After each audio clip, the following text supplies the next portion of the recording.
Recorded. This will start with flag salute. I pledge allegiance to the flag of the United States of America and to the republic for which it stands, one nation under God, indivisible, with liberty and justice for all. Okay, Marion County Land Bank Board Meeting, April 4, 2022. Start off with the administrative business. I think you have copies of the record of proceedings or minutes of the organizational meeting, which was on January 3rd of 2022. I don't know if they've had time to look at those. That's should be on the table. So the land bank, yep. If you want to take just a minute to look at that. Did everybody find that information?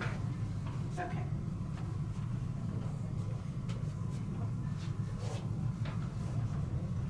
And if there's any discussion on that. I'll move that we approve the minutes for January 3rd. I'll second.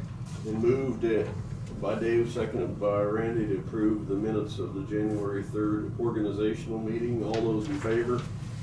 Aye. Aye. Opposed? Do you have an official one to sign? Or? I will get you one in here in a few minutes. Okay, then the next Did you go thing. ahead? So it's by vote, right? By By vote. vote. Okay.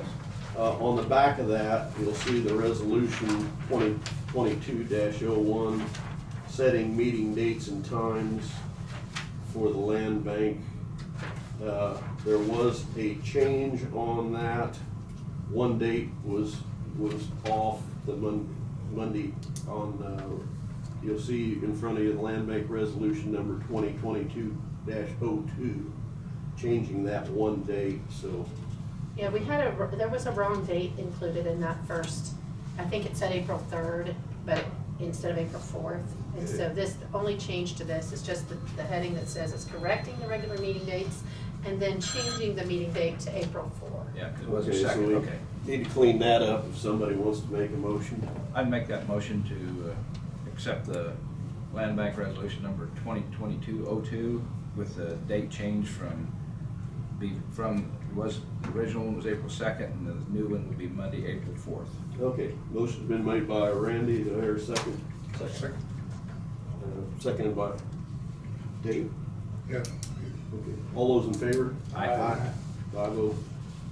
Okay, and we will go ahead and have you sign this one. These.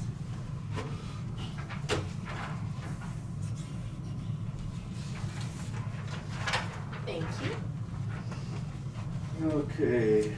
Anybody else have any administrative business?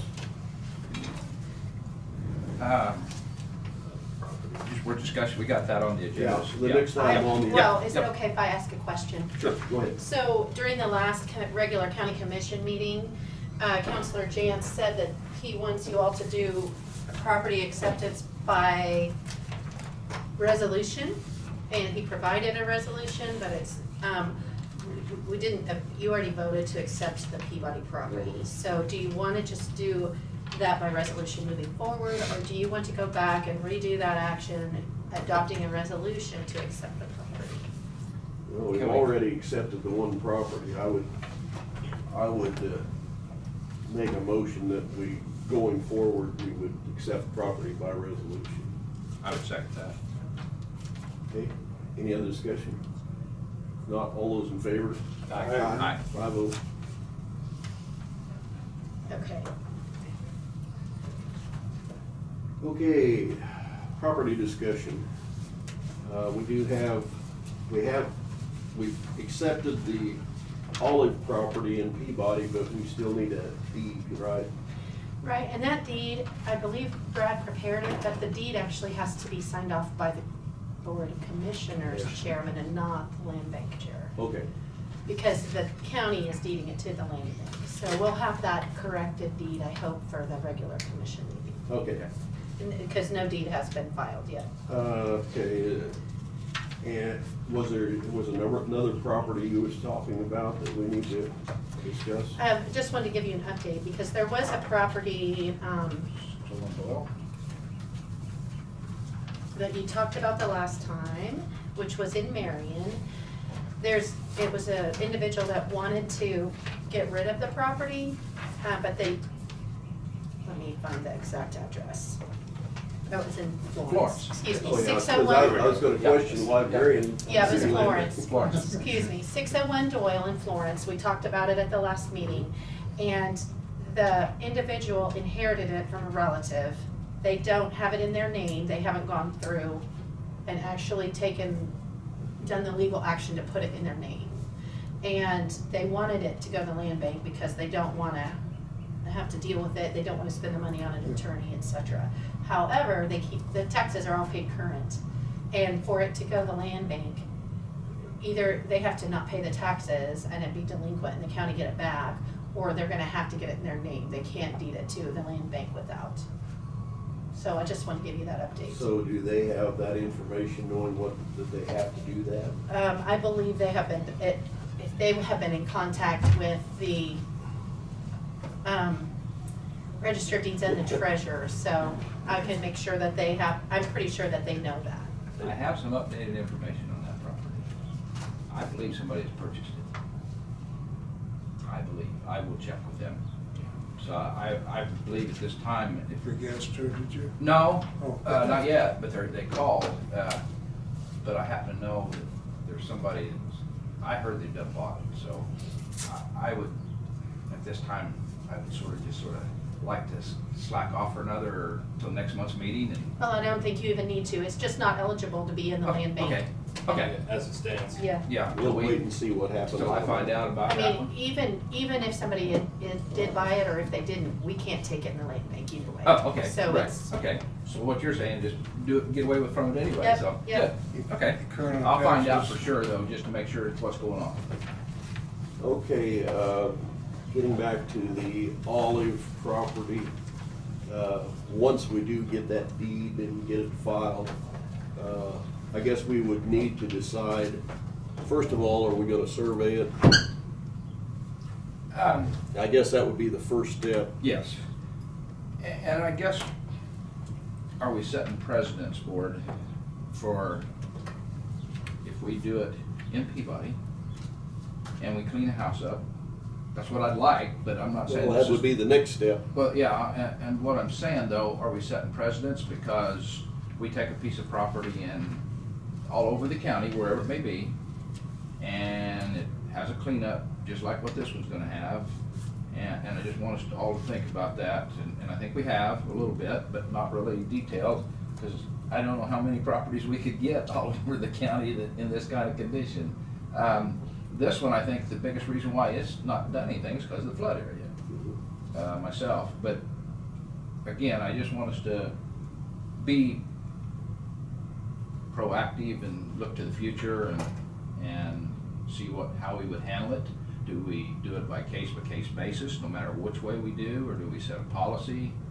Yeah, so that's just some questions that I'd like to ask before we make any motions to do anything and move forward. Don't know how to answer some. I would think as a land bank, though, we would wanna make sure that those property lines are Yeah, what they need to be, so we don't all of a sudden have an issue down the line. okay. And And I know that costs, but. yes, yeah, and this one needs to be secured more than it is, or something done to it, because we got real ugly few right beside it. And a lot of it is case by case. I know you have to be fair and you have to be as equal as possible, but there are certain situations that merit an investment for the good of the community, over some other cases perhaps. But I agree, we need to be aware that we need to be consistent. All of a sudden, we get 25 properties wanting in, and they all need to be cleaned up. We need to be prepared on how we handle that. And then, of course, by sight, I guess we can determine whether they need to be cleaned up or not. Sure. You know, whether somebody would actually come along and say, I think I can rehab that, I don't know. Right. You know, I'm guessing this one is way beyond that. Way beyond that, yes. Yeah, Most of them will be fine. Yeah. Yeah. There's other, make sure we check with the fire departments too, see if there's any interest in training. I'm not sure that the state allows them to do that much. Yeah, they do. It's district by district that they choose whether they want to or not. It's worth a phone call. Yeah, I mean, it provides them some training. I think a lot of it depends too whether there's any asbestos in it. Yeah, yes. But it's Because still, even if we burned it down and had asbestos, we'd have to remove the asbestos. well, even Fire. if they did, we would still have cleanup to do. Sharon, They're gonna put it out. They're not gonna let it just burn to Yeah, nothing. so you're always gonna have a clean.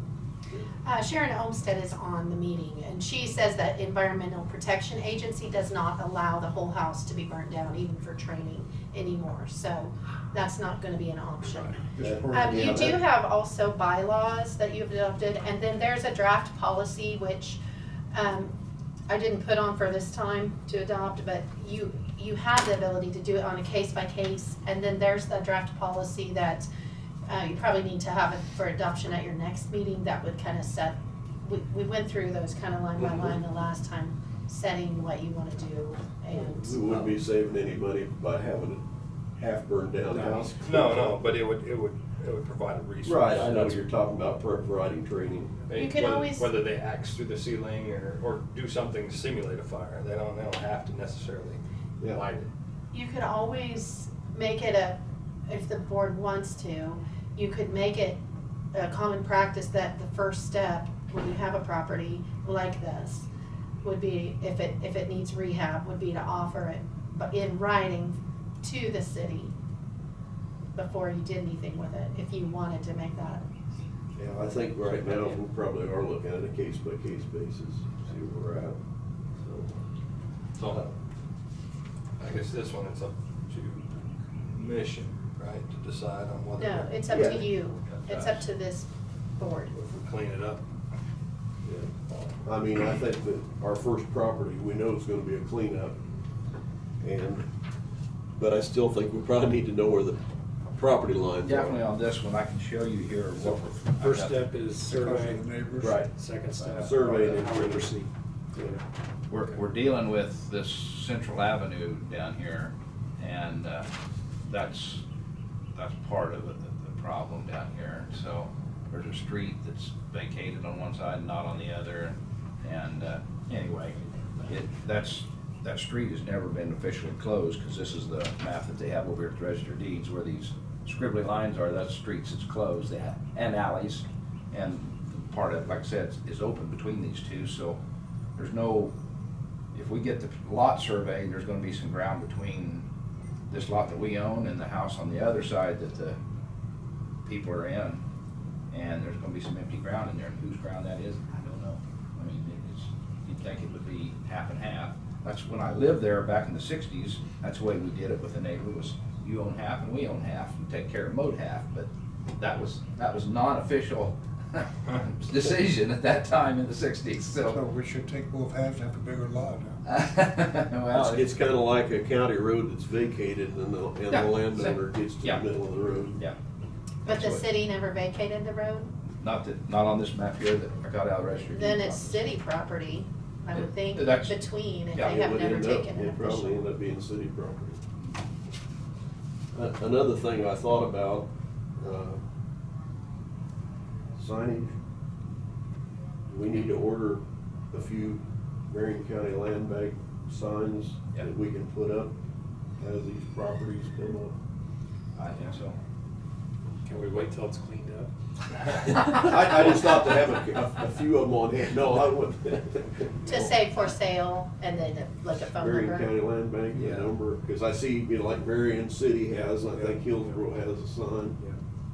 They need to be the rigid signs though. They need to not be just like, the quick stake-ins. Staples. No, it has to be like a real estate sign. Yeah, so this is with a heavy frame. So I don't know, I guess we can find out where they got theirs from. Maybe you know, Not the metal ones, no. not the metal one. They need to be a little bit more rigid. 'Cause Yeah, there's ones you know, Like some real estate people have. you step into the ground. They may be there for a few months. Yeah, yeah, Years. yeah. I guess we could find out who makes those. Surely somebody does.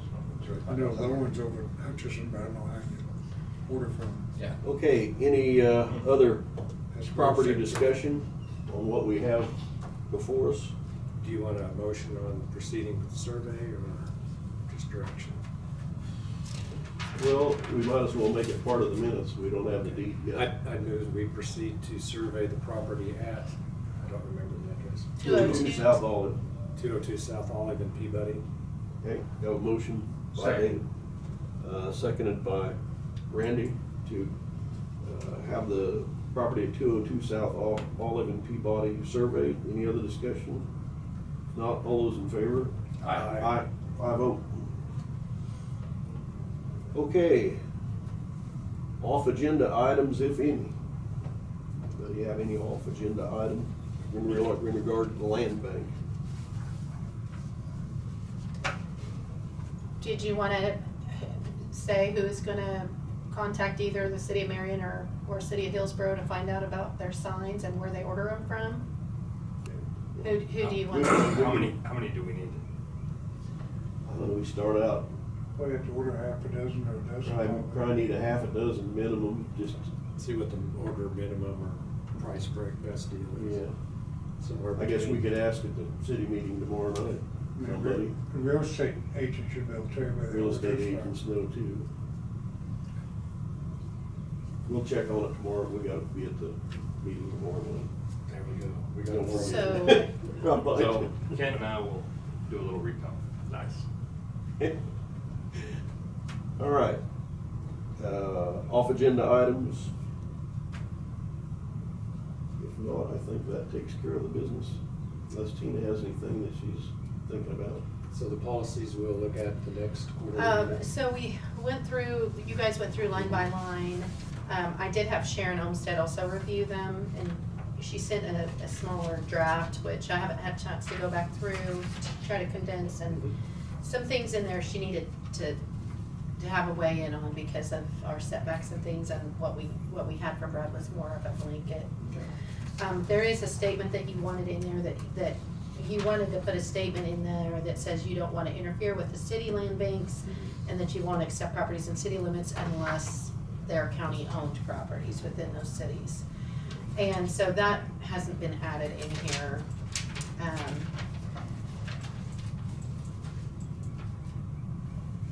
We weren't sure the legality of, or you were curious about doing a background search if for out-of-state owners. We're not even sure of the legality of that, or even how you would do it. That's something you discussed last time on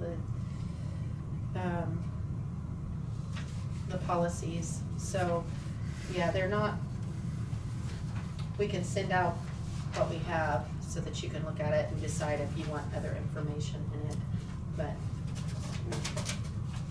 I guess I'd ask that we have policies ready for review at the next quarterly meeting. Okay, And the chairman can work with Tina or whatever. okay, if we can do that, have it ready for the July 5th meeting. Yeah. Anything else? If not, I'll ask for a motion to adjourn. So move. Second. Moved by Dave, second by Joe. Jonah to adjourn. All those in favor? Aye. Aye.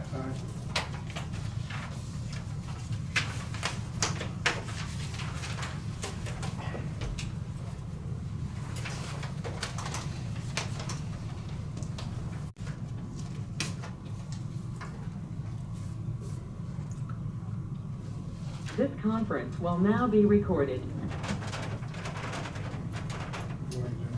Okay, welcome to Marion County Commission meeting, April 4th, 2022. We've already done the Pledge of Allegiance at our land bank meeting earlier, so we'll move right into public forum. No one in the room, but would anyone online like to make public comments? Okay, this is saying we may be having internet issues, so let me just make sure that. Okay.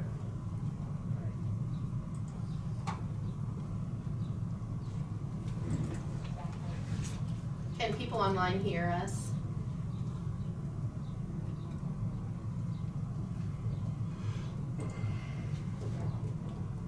We can hear you, Tina. Great, thank you so much.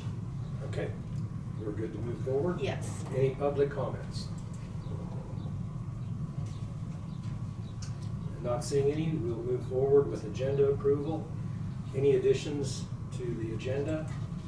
We are going to start putting a standard line at the end, county counselor.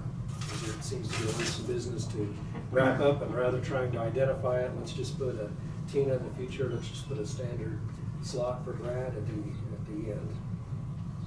Okay. No additions to the agenda, we'll move into administrative business. Tina? Okay, on the table, you have the minutes of March 28th and the minutes of March 31st. Okay, commissioners, have you had a chance to review the minutes? Motion to approve. We have a motion from Commissioner Marion to approve minutes of March 28th and March 31st. Is there a second? Second by Commissioner Becker.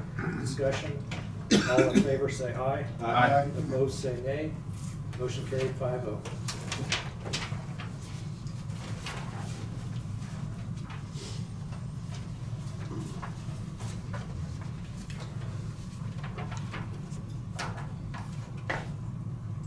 I have one question on ARPA. Does that money go to any private businesses or anything, or is it all government money? It's just distributed out on ARPA, American Rescue Plan? You can do, if you decided to do an economic development program through our ARPA, you could. We did do that through Spark, through round one for private businesses. And so the commission has not made that decision to make those funds available to private businesses in this round. Did the government hand any money to private business? I mean, like out of Washington DC, or does anybody know? I don't know. I'm sorry, I don't have the answer to that, but I can find out. I don't think they did this time. They didn't the second time. Okay. This is what the third time. Yeah. Do you want me to follow up on No, that? no, you don't have to. Okay. No. Because I haven't seen it, but I thought I would ask. Okay. Needing some. On the table, I just gave you for some information. There's a letter from the Secretary of State, Scott Schwab. It's pretty lengthy, and it just talks about some of the security measures that we have in place around elections. Because there's been a lot of discussion about that lately, and there's been certain movements that are questioning some things. And so this is just educational of things that we're already doing in Kansas. So that's just for you in case you get phone calls or questions. You know, obviously, you can refer people to me or to the Secretary of State's office, but this might be helpful for you to have this information. Thank you, Tina. Yeah. Had several that have asked you. Okay. Now you have reference material. Yeah. They've also added some good information on their website at the Secretary of State's office. So they have, like every Friday, they put out a, hey, did you know this about what we do in elections in Nice. Kansas? So that's good. And then there's also a tab that they are putting out there to make it easier for citizens to express concerns if they have a concern about election or if they want to report something. And so that is on the Secretary of State's website. Great. So, Well, we've had one person come in and discuss this situation with us, and so I would sure like to see that, a letter sent to them so they can understand it. It's available for anybody to grab off. it is, that's right. And I can put it out on our Facebook or on our Yeah. I was gonna website. say, would it be good to put that out on the website? It's on the Secretary of State's website, but I can share it on ours as well. I see. Because I know there are people that do look at that You bet. time to time. Yep, we could do that. Okay.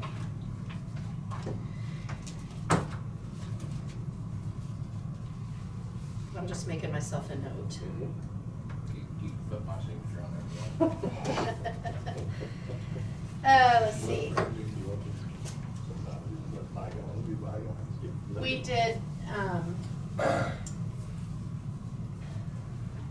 you might remember a couple weeks ago, you had said to put out the shelving for sealed bids, the shelving that's over in the annex that Yes. we want to take out. Yes. We did do that. We did that on our website and on our Facebook. We received no sealed bids for those. So, I just wanted to make sure, well, would the commission be okay with us taking them out, disposing of them? Do we, if somebody just wants to haul them off, can we let them do that? What do you want to do? I think we have a consensus of the commission to just remove them. If someone will take them, Okay. get them out of the way for the project. We'll put that on Travis's boat He's on the shoulders. Okay. Travis has a directive. Sharon's too busy. It's gonna be Travis's job. He's down with his project. Okay. He probably needs him over there. Yeah. No. All right. Oh, Bryce said Purple Wave did document them. I don't believe so. Well, Sharon will be in a little bit. We can verify that, but we're not, Okay. I don't believe they took photos or anything because I'm not sure. We'll double check with Sharon. over here. Yeah.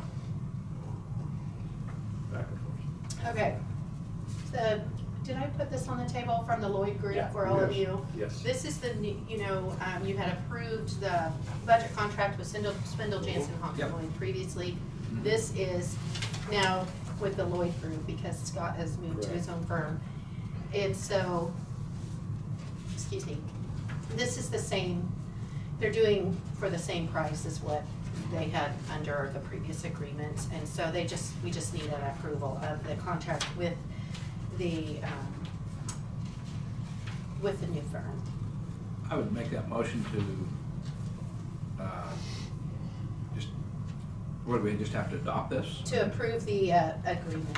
To approve the for agreement budget between services. us and the Lloyd Group for the, Just keeps coming back up. I keep thinking we've They done are- this already. This is for the county budget. Okay, we have a motion from Commissioner Duffy to approve the agreement with Lloyd Group for the budget, county budget process. Second by Commissioner Becker. Any further discussion? If not, all in favor say aye. Aye. Aye. Opposed, say nay. Motion carried 5-0. Thanks for clearing that up. Yeah, I But- believe the previous one was for Yeah. yeah. Okay, Do you have one, Commissioner Sonny? yes. Oh, good, thank you.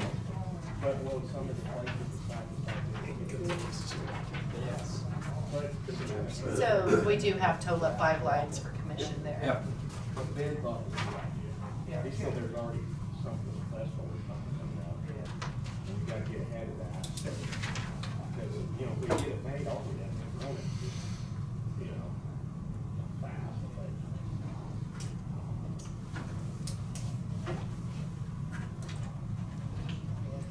I gotta give a bigger space. That guy didn't get near line. Shortstop with,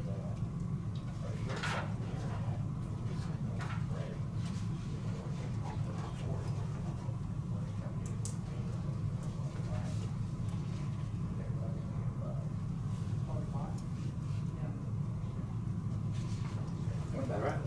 What do you have for us next? Okay. Thanks.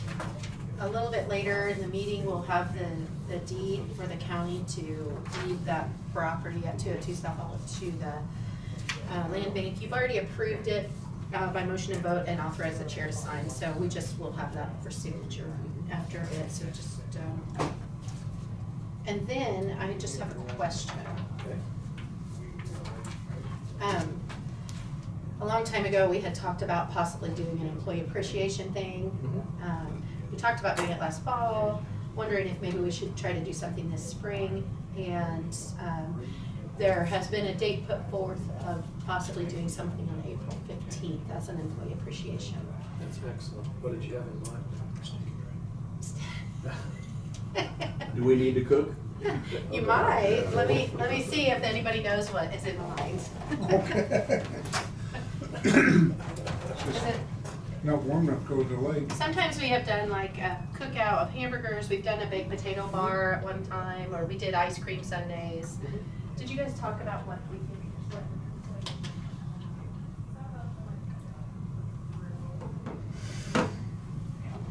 here's the person that can answer your questions on what we might want to Actually, do. board planner.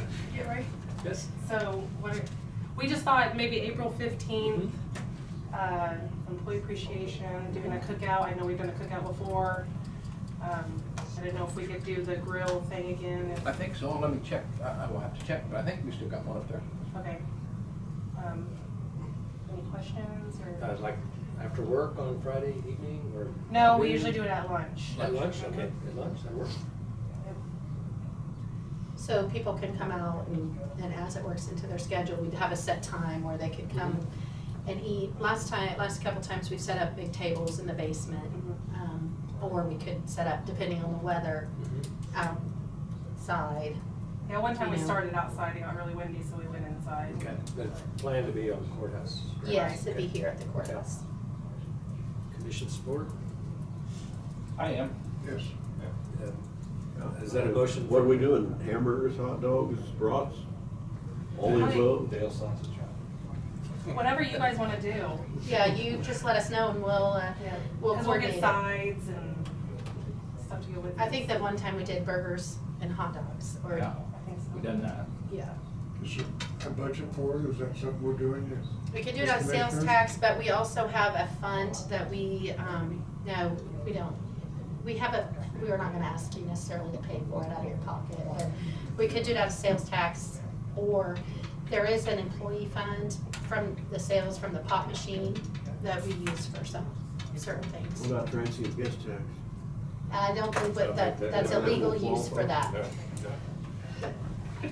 Well, I see a motion. Trying to get rid of that. Yes, because. It's gotta be tourism. It's gotta be tourism.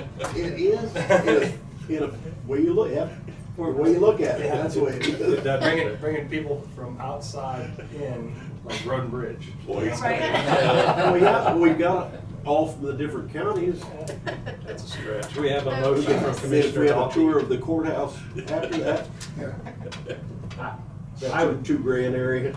I would make a motion that on April 15th at noon, we have a employee appreciation, and I will check and see whether the grill is available for that day, if we want to use the grill, and for hot hamburgers, hot dogs, or Dale sausage, which I heard that was something new, and so, or maybe all three, so. Second. Okay, motion by Commissioner Dolphy, second Commissioner Gearing, further discussion. No, we're not using the transient guest tax. All in favor, say aye. Aye. Opposed, nay. Motion carried 5-0. Thank you, guys. All right, we will, You got a big cooker. okay, I'm gonna see what we got.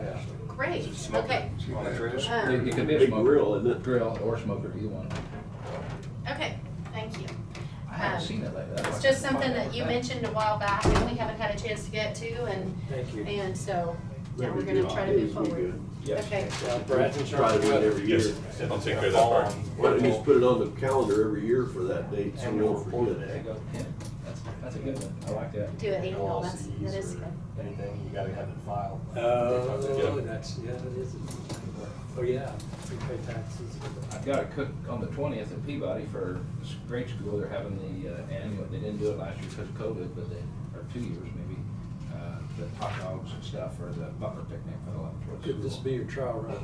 Now, this will be a trial run. Yeah, here we go. No, we did the EMS building with it, Yeah, yeah. with your What group. else, Tina? Well, I allowed more time than I needed today, apparently, That's but good. we always have been running short on admin. So I didn't know if you though wanted to talk about the employee evaluations. You had asked Commissioner Dockey that we put that on the agenda. Yeah, I just, Is that okay it- then? it- Yes, let's move into that. That's yeah, good. it's just easy to forget about it, and sometimes it goes all the way, and so we haven't done last year's evaluations of department heads or employees, either one. I don't know where our department heads have a date, do they, for their evaluations? I believe the plan is to send those out this week. Oh, okay. Yeah. Cherry's in the middle of open enrollment at the moment, Okay. so. Okay. So maybe in Those May, go start out, looking at you it. know, around in the springtime, and then they'll have a set time frame to work those, and then they'll be effective. So the timing of that would be if the board wanted to do merit raises, we would want them back and reviewed and everything done before a July 1 pay period for that. And that's why that time frame has been changed. So, but it's spring, and we are a little bit late getting them out. We would have liked to had them out a couple weeks ago. But that is on the schedule. Those Okay. you'll be seeing those soon. And we need to have it all wrapped up before the July 1st. Right, but typically, like, I don't know the last time you guys have done merit raises. It's been a very long time, so sometimes that time frame has been more flexible because in the past when we were depending on the time frame for merit raises. But I believe the last action you all took was to send those out in the spring, if I remember right. Because you did make a motion about it, maybe last year or the year before. I didn't remember. Seems like it, yeah. Yeah. And we just haven't accomplished it. And Yep. all of a sudden, this year's gone, you're looking for last year, you're not, last year's a long time ago already. I'd have to look and see what the evaluation Okay. period is, but it seems Okay. like it is for the full year and do them in the spring. Any other questions on evaluations that answered? We got a time frame. We're moving forward. Since we do have some time left under administrative, and we talked about it in administrative last week, I'm going to ask to bring up the severed minerals issue again. I think several of us had phone calls. We've had time to think about it. It's time to make a decision to give the treasurer and clerk direction on how to proceed with the tax sale. Anyone want to kick off the discussion? I'll make a motion that we maintain what we've been doing, track them, tax them, let them go to the tax sale. Okay, we have a motion by Commissioner Becker to continue the processes in the back. Gary. Gary. John. Oh, sorry. Yeah. I had a dream about this, didn't I? Wow. Look at it, it's the wrong names. Do I feel Commissioner special? Garrett made the motion to continue the process with severed minerals as in the past, tracking severed minerals and putting them on the tax foreclosure sale when appropriate. Is there a second? Second by Commissioner Becker. Any further discussion? And I guess the reason why that I would probably change is, my question was when I heard from our county employees of what their side of the story is, but I think what I would bring up, what's been discussed with me is, if we don't do it, who does do it? Do they get lost and they're gone forever? Do you try to track them? Is it become a lawyer's ball game and for people to spend money to try doing that? So, And how do you know when certain somebody isn't interested in any hearing? yeah. It's easy when it goes to the tax sale. It would be neat if we could get it all back to the ground to where they belong and never be able to support them. But I just think it makes it a little more simple when it comes to land transfer, that all of that could follow. so, Rather than, all of a sudden, we have to pay a lot of money for research to find out whether we're getting the mineral rights, those kind of things. There's a value to the landowners of having the ability to get the It is. advantage to get that severed mineral back with it. Tina? But that's still a legal issue. I mean, that's still a total separate issue. We're just asking about taxing severed minerals. yeah. Severed minerals are their whole ballgame. They are all done through deeds and probate, and so the county is not the official tracker for legal purposes of that. It's only for taxation. They're still going to have to, it still would potentially cloud a title no matter what we're doing on taxation. The severed mineral ownership is not determined by us, it's still a legal process on a property. Am I right? Yes, that's correct. So what you're doing here doesn't solve anything for ownership. It's only taxation.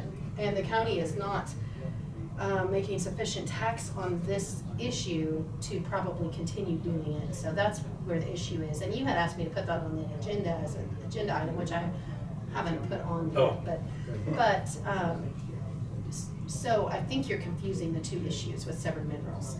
The taxation of them versus the ownership of them. We have nothing to do with the ownership. We can take a severed mineral right if there are unpaid taxes, but it's a different process and there's different research required, and that's why the tax sale attorney is asking whether you want to continue to include them on the tax sale, the ones that are delinquent right now. Well, Brad, answer me this, if you got severed minerals haven't been paid on it. It goes to tax sale. What are you buying? Just that mineral interest, the alienated mineral interest is still different and apart from the fee simple interest in the land. And so what Tina's talking about is purely the revenue side of that for taxation purposes. And it's been creating, what, $5,000 or so? Mhm. So based on what I understood, we talked about several years ago, and I don't disagree, is that it takes a fair amount of employee time to track that. What's still happening in that office over there in terms of the Register of Deeds and ownership interest is still gonna go just the way it does whether we tax or not. The only real change, I guess, technically, is if we're gonna go ahead and track it sufficiently that we wanna go ahead and come in and foreclose on, like have our tax council now, on the mineral interests that have been defaulted and haven't been paid, but it still isn't gonna change who owns that land. Right. It's just a cloud But issue. it forecloses they can foreclose the tax mineral. Yes. Where the landowner could purchase it back, knowing that they're no longer interested in it.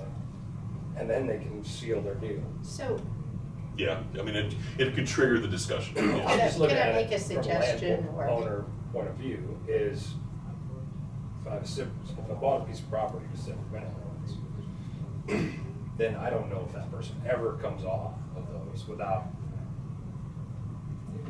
they don't pay their taxes. Okay, I clearly understand that they don't have any interest in it. Now I can attempt to go back after it, rather than hiring an attorney, figuring out if they want to sell it, or if they're even around, in order to Yep. get that back. And now, and once I do though, then my property value becomes more valuable to a purchaser. Somebody's willing to purchase from me. Yeah, I guess I see it a little differently in that if I buy a piece of property, when I do the closing, I'm gonna have my title insurance, and I'm going to have had that record confirmed. And I'm gonna show I've got a segregated or separated, severed mineral interest. First thing I'm gonna do with this is, okay, who's of record on that? Because they've got to maintain that. We're gonna take that last known address, which isn't gonna change whether it's part of a foreclosure or otherwise, send them a letter and say, hey, you want this? Because if you don't want it, I want it. You know, I want to get it back to my property. And that all remains the same. You just have an extra place, I guess, you're right there, where if we continue to track it and try to collect our $5,000 or whatever we do collect in a given year, that potentially that even then the property owner doesn't necessarily get that notice because it's a separated lot, right?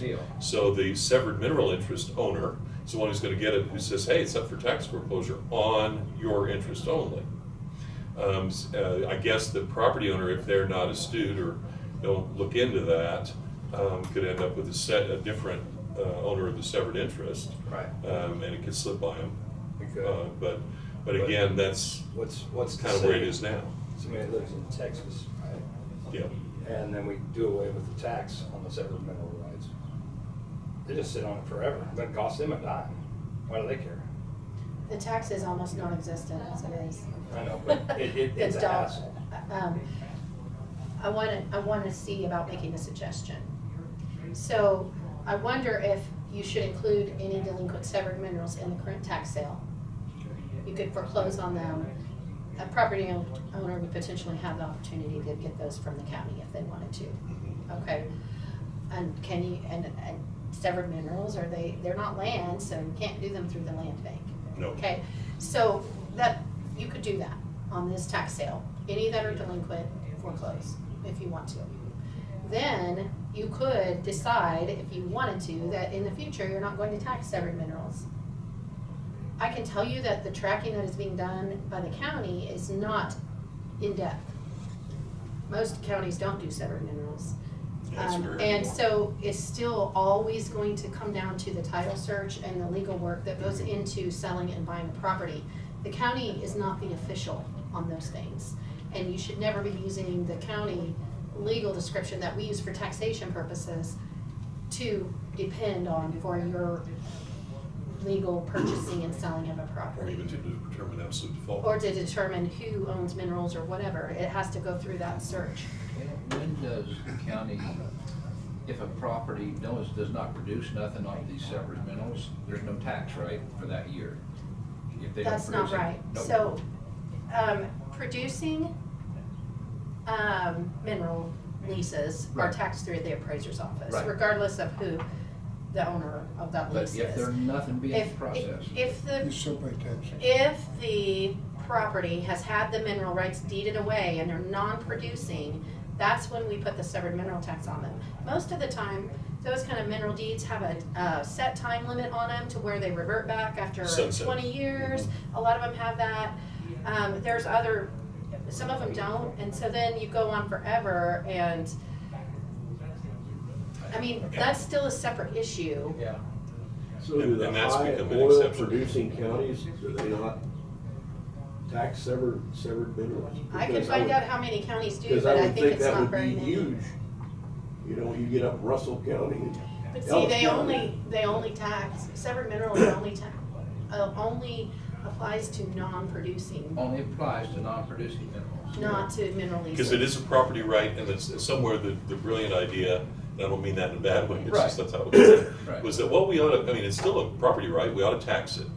And even though it's gone dormant, or, you know, now it's just subject to potential for fracking, or it's in the field at Hugoton on other types of minerals, they wanted to at least have some revenue generation from that, because it is something, it had value, somebody separated it and paid for it. So that's how they started that, because the rest of it goes through, as Tina was saying, it's appraised, and we make a determination based on what's it generating, because we're gonna tax accordingly, because you're getting way more than somebody who has basically not a non-existent right, but a non-producing right. And that's all this is that she's talking about. And that's become, you know, like as Commissioner Becker was saying, those areas where you got really heavy production, we're gonna get those, no matter what. That's not what this does. This is actually in the areas where somebody got one 40 years ago. Yeah. It was one of those old styles Yeah. that I don't see very much anymore, where it doesn't sunset automatically, it's just hanging out there. And that's part of the reason that when the land changes hands, you know, in my case, like 6 generations, you don't really ever get to that unless you go look, Yeah. which I would do, but many people won't. Right. In those instances, it's just kind of hanging out there. There are a few of those, I admit it. But again, they always have the ability, if they've still got the old abstract, which is, hang on to those, they're getting to be collectibles, or they can check their title insurance, or even do a limited certificate, you know, which used to be $50, but now they're 150 Tina, to get tell one down me, on that title. If I owned 1,000 acres in non-producing rights, and Jonah owns 100 acres in non-producing rights, what would be the difference in those two taxes? I can get all that I just information wonder. for you. It's, Yeah. we tax based, here's my other thing. I would just suggest that you do these as two separate motions, two separate actions. One, whether or not to include the severed minerals that are delinquent in the So she current knows what upcoming to do. tax sale. And then you could table the other discussion, or you could make a motion to continue doing it or not continue doing it. I really don't care, but I would say that if you do continue to tax severed minerals, that you probably should raise the tax. Because we're taxing based on $4 an acre. And that's been that way, I don't know, probably since the beginning of time. And this is solely at your discretion. It's- Okay, we have a That just motion, sounds the right we have a motion on the floor to put them on the tax sale and continue as we are. We have a very good suggestion from our county clerk of separating the two issues out. I believe you already had a second as well. for Yes, also Commissioner. had we had a motion and a second. Okay. How does the commission, do you want to proceed with the vote? All right, then I'll call the question. All in favor of proceeding with the motion, say aye. Aye. All opposed, say nay. Nay. Nay. 3-2.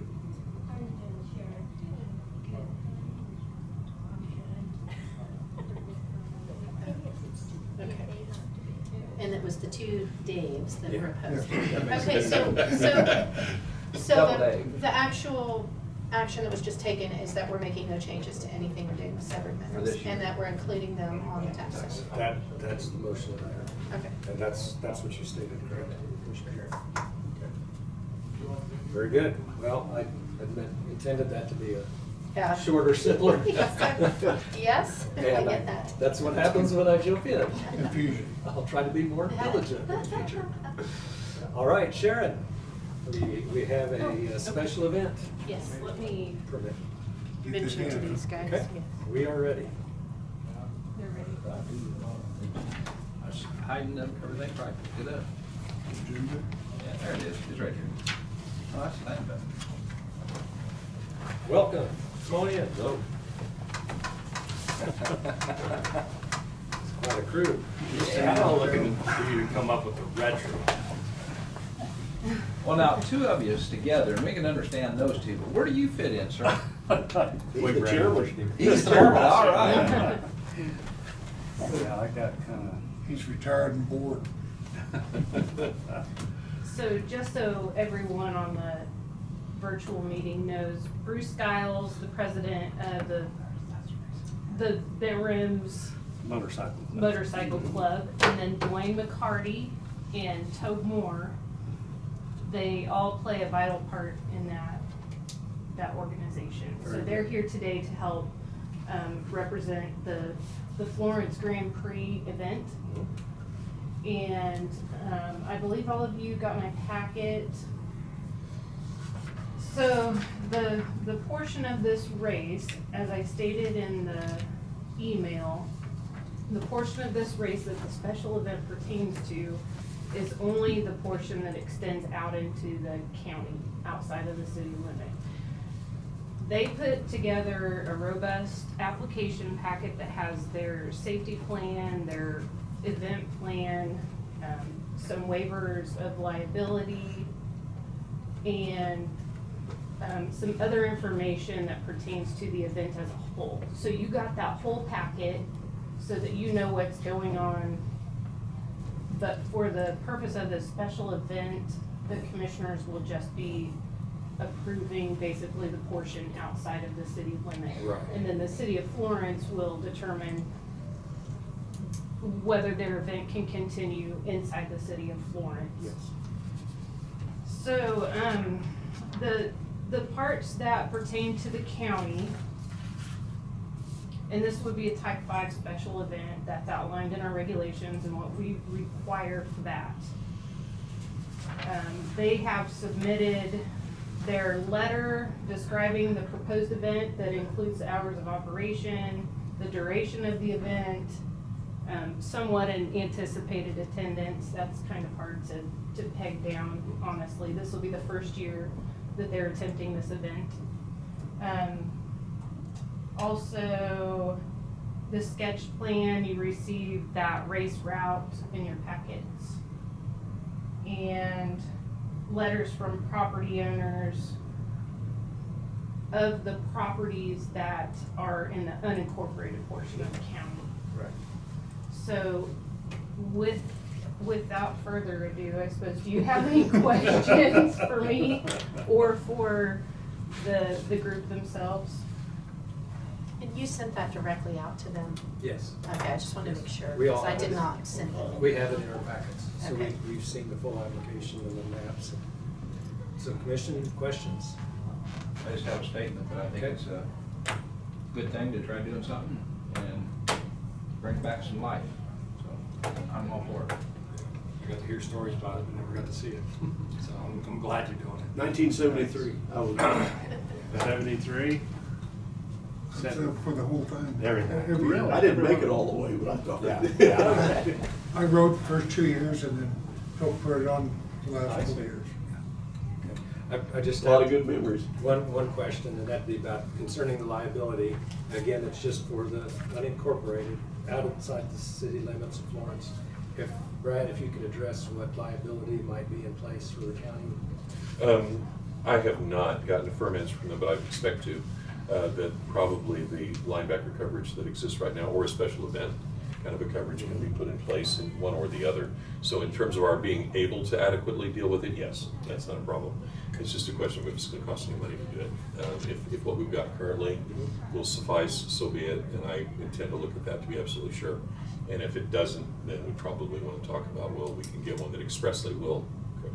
And that's a good point to bring up. The organization does have a $3 million event policy. 1 million per occurrence and 2 million aggregate. Okay, sorry, so 1 Yeah. million per occurrence and 2 million aggregate for the event itself. And then they'll have each participant sign a waiver of liability that states Marion County on that piece of paper.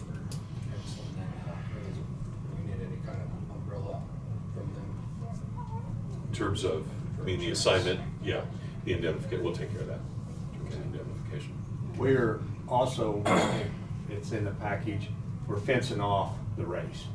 So there should be no spectators out in the county.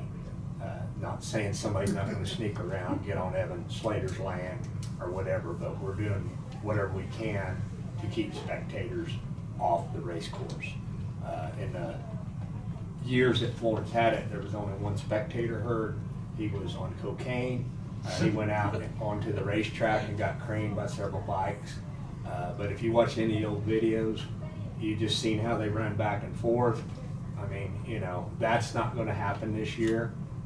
With security officers and officials, we'll have signs on the fence, you know, stay back from the fence. Just taking all the fun out of it, aren't you? Pardon me? Yes. Taking all the fun out of it, All aren't the fun. The times have changed. Yeah, I mean, you know, of course, back in them days, you didn't worry about liabilities, you had a race.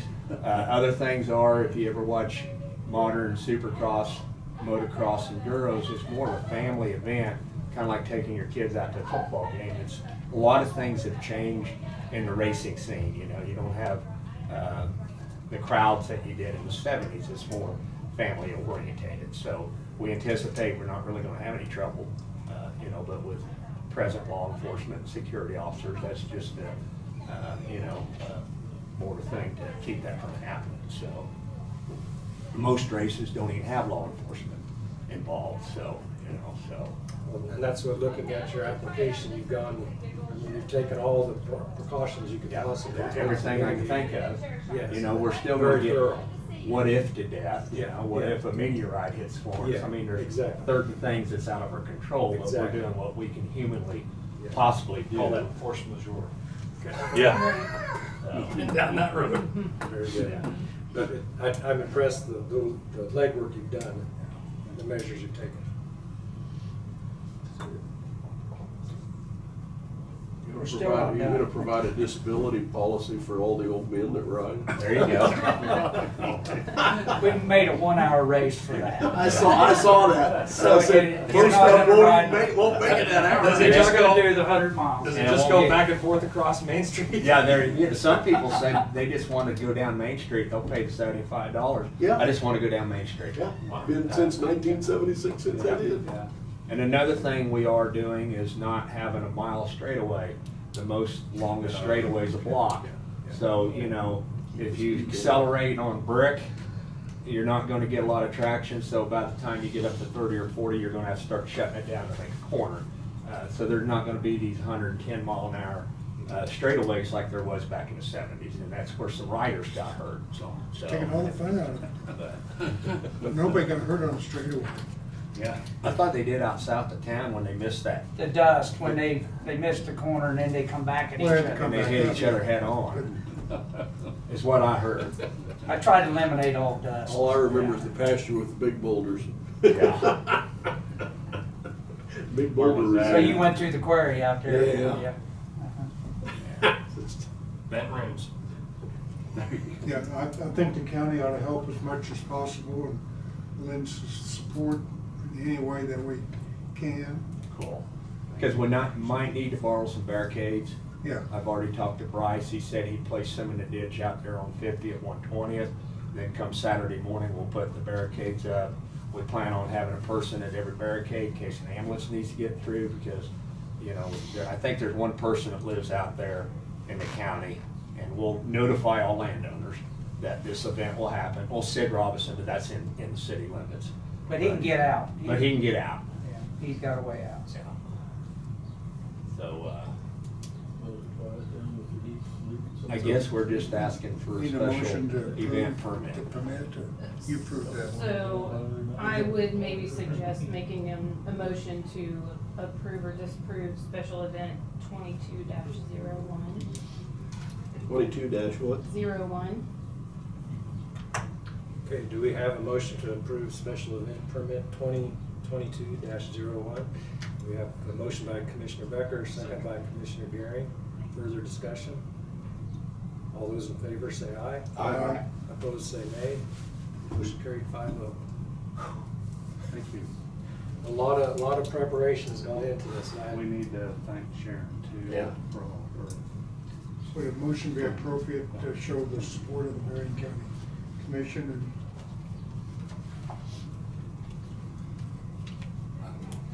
We need a motion, we can just, just So say you Yeah. have verbal Yeah. support of the commission. Be a good event for the county. Anybody want to ride, we'll provide a motorcycle. yeah. Oh, really? Can I ride down Main Street? What did you ride? $75. What about, You get a hat? I can ride anything, whatever. no, you what got. did you ride in 73? The 250 Yamaha. Okay. And it DC. wasn't even mine. That's why I didn't want to crash it very bad. Okay. I have one Sure. more thing, it's Yep. probably not on the agenda, Yeah, I'd we like got to time. ask. I've been working with Travis Parmley and all the old EMT radios, they're obsolete because we went to the digital frequency, and they have about 30 or 40 of them. And I've been working the last 2 weeks trying to figure out what batteries, which radios still work. Some of them look like they've been through fell off the back of an ambulance, which they probably did. But I would like permission to be able to use 15 to 20 radios and the big charger and little chargers, and we'll probably have to buy some batteries. I think the radios will work good in Florence or Marion because the repeaters are still there. And one of our safety concerns is these little radios that you have once you're down into the 27 acres at Florence at the northeast, it's probably not gonna reach our race director, where the old ambulance radios, Motorola's will. So I'm asking if we can use them, and then I can let Travis know, and then we'll do all the serial numbers, we'll do an inventory of what equipment we have. And also Travis said that Randy Frank has one of the big chargers and 6 radios. If we can get them from him for the event.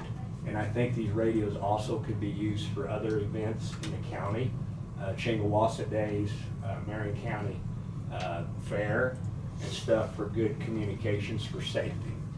And those are the They don't old even have them 600 They're megahertz the old radios. 400s or 600s, yeah. Yeah, they're not valuable to anybody, but they just don't. County We're doesn't good for that. throw anything away. Yeah. I think They're we should in be- boxes like this, just setting. If they're operational, Okay, Commissioner Garrett. Ask Travis to go ahead and just chime in Yeah. now. Okay, So that way Travis, we can yeah, Travis is on, wrap online. this up. Would you have a comment? Travis? Yeah, I can add a little bit. We have the radios, we use the, Randy Frank borrowed some as well as a charger from Wilson during that event.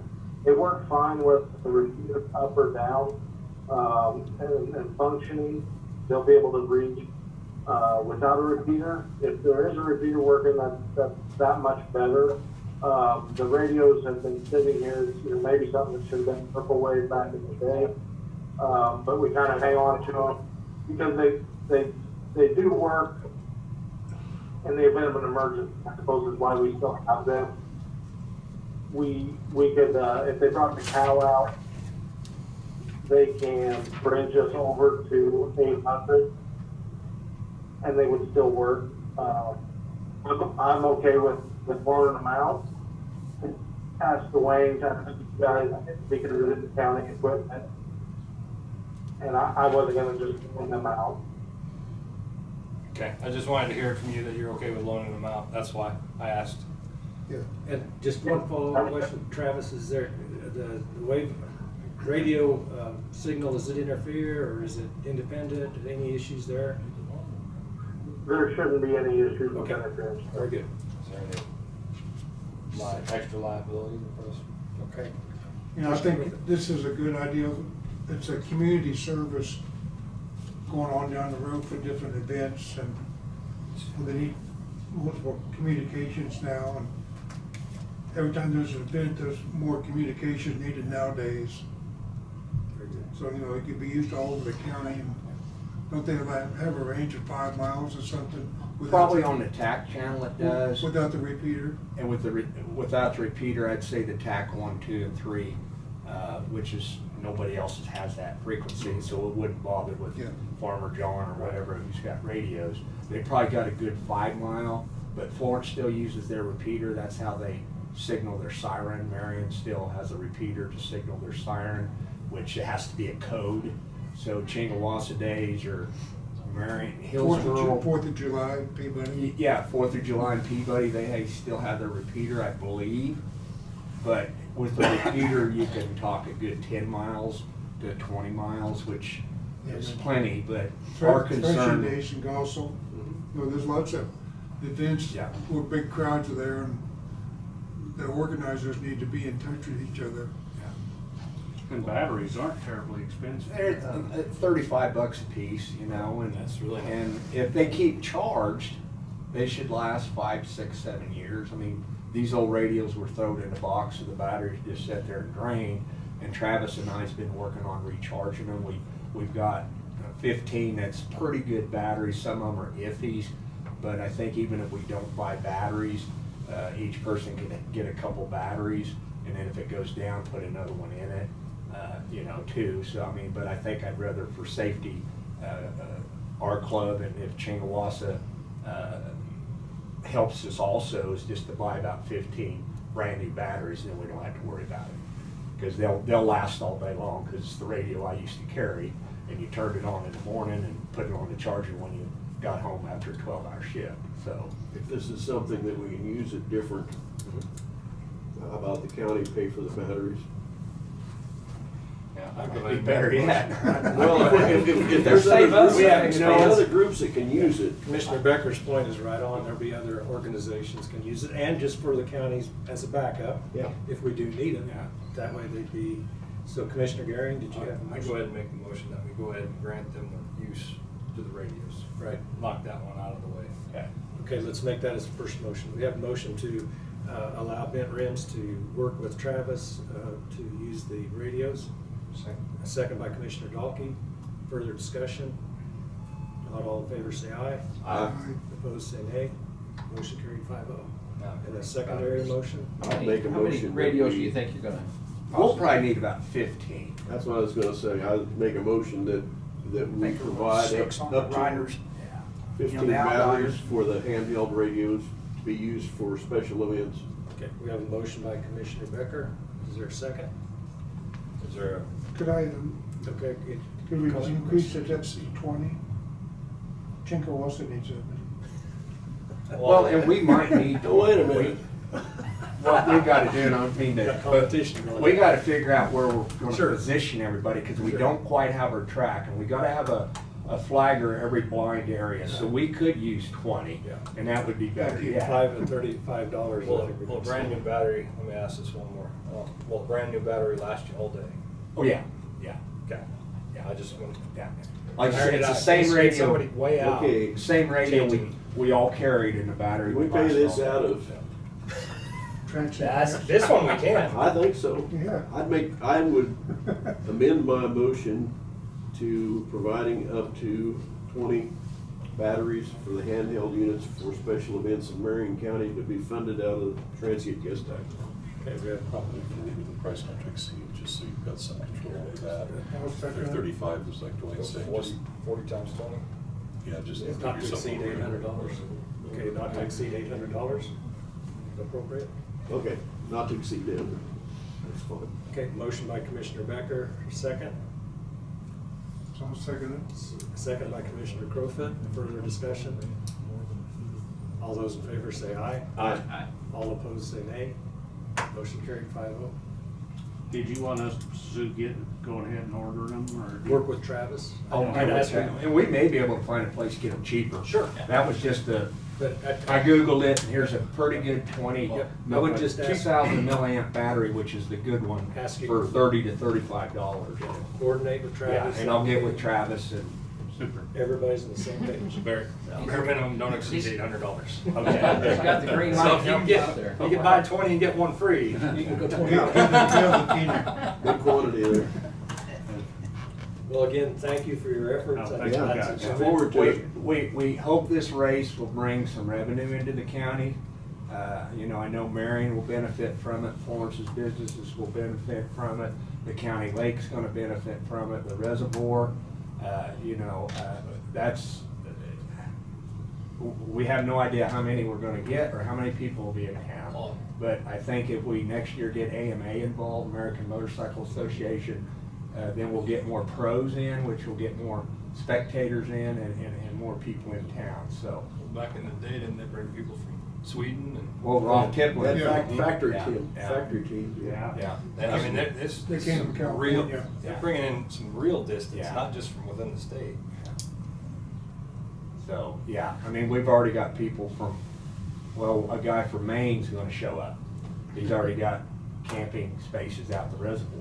Granted, guest you tax know. works for sure. That's it. There you go. That sealed the deal right there. Third time was a charm. Good job. So where do we go to get our permit? See what make it happen. And then we'll pay you. I'll get, yep, we'll Okay. get that. Just let me taken know when care it's of. ready Yep. and then we'll get you a check, so. Okay, and then that permit you'll post on the day of the race. Okay. Okay, very good. Yep, all right. All right, well, I appreciate everybody, so. Appreciate you guys' Yeah, efforts. thanks for all that you're doing. Have a great day. I keep tabs on you, but I'm glad you're doing all the I'm like, work. Get down and interrupt, guys. It's fun watching the Facebook page. All my days off, I work on this, on the phone, on the computer, texting people, answering questions, but it'll be worth it, so. All righty. Thank you. Okay, Sharon, you have some other things? Thank you, Travis. Chairman Mueller. Yes. Okay, I'm totally for loaning raises out, more stereotypes, things like that. You're fading in and out, Travis. Do I? You might have to lean into your mic or something. You're I'm fading. sorry. Can you hear me? Yes. Okay, the only thing I would ask is if we move forward, I don't have a problem hearing from the radios out of my office, but we probably do need some type of policy as to civic groups, you know, I don't suppose hundreds of people are gonna be coming in looking for radios tomorrow. But as different groups do actually use them, I think we should have some sort of policy or guidance on that. I'd make a motion that any special use for the radios is brought before the commission on a case-by-case basis. Okay, we have a motion from Commissioner Garing. Any request for radios be brought to the commission for special events? Case by case. Is there a second? Second. Second, Commissioner Dalkey. Further discussion? If not, all in favor say aye. Aye. Opposed, nay. Motion carried 5-0. Does that clean that up, Travis? Thank you, guys. And we'll work on policy too. Very good. Thank you. Sharon? I don't have anything else. Do you have any other questions for me? Thank you. All right, thank you. Thank you, Sharon. Appreciate your work on this event. Thanks. All right, 1:30, we have the board audio-visual plan. Well, since he's here already, Do you, and I'll be here till the end, so. okay, do you want to go ahead? We can adjust our agenda and, That's up to you. I just was looking. You to don't have try- anybody else coming, do you, Roger? No. Come right up and sit down. so yeah, people can hear that's- you. if we didn't know if we were waiting for anyone else, that we will move into City Administrator Roger Holter. I'm just trying to. Yeah. I didn't know. I'm gonna be here anyway. Someone was waiting for 1:45. Person wouldn't have.